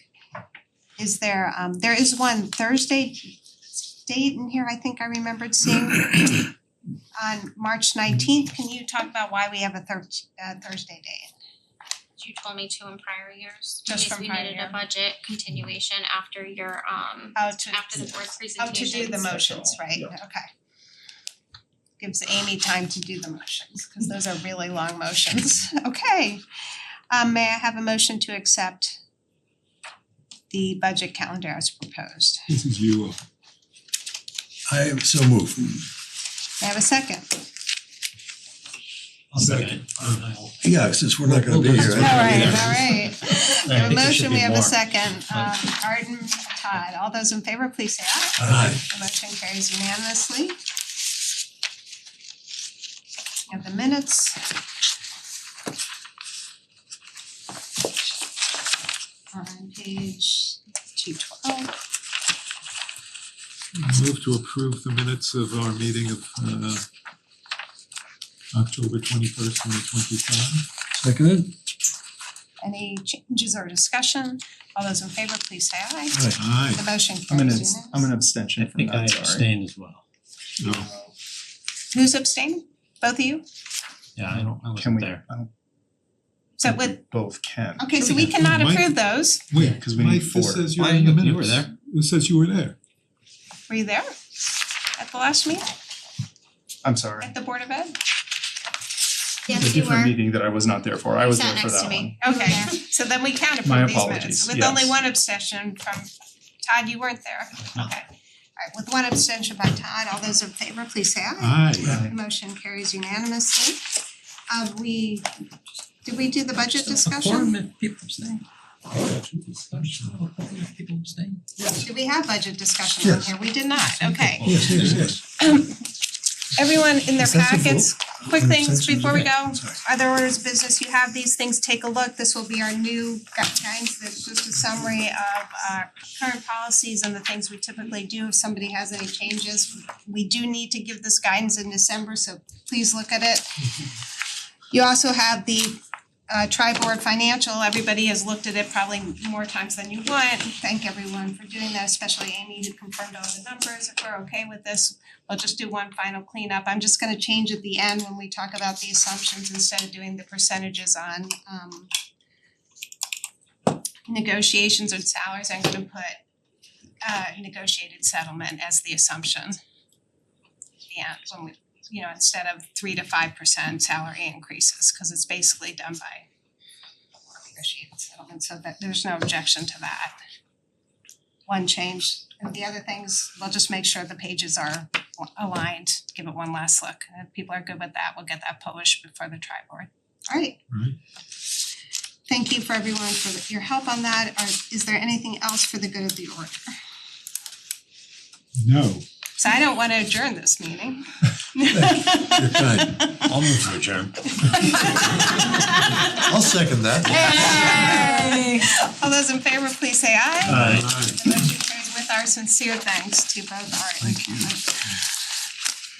For over 40 years, SCM has been the voice of our town, bringing us together through local programming, education, and live broadcasts. SCM isn't just about television. It's about empowering our community, ensuring our voices are heard during government meetings, and celebrating milestones like our high school graduations. But today, SCM faces a challenge. Our funding structure is based on television subscriptions, and it's no secret people have been cutting the cord. With a shift to internet-only subscriptions, SCM receives less revenue, even though all our programming is freely available online. We need your support. We need your support. We need your support. We need your support. We need your support. Your donation can make a difference. It will ensure that SCM remains open, continues to educate our youth, and keeps our community informed. Thanks to SCM, I've been honing my creative skills, helping me work towards my college degree. SCM is crucial for keeping our community connected. SCM isn't just here to broadcast local events. They're actually preserving Simsbury's history. Join us in preserving Simsbury's voice. Simsbury's voice. Together we can ensure that SCM continues to thrive for generations to come. Visit our website or scan the QR code on your screen to make your donation. Every contribution counts. Thank you for supporting Simsbury Community Media, where your town, your schools, and your government come together.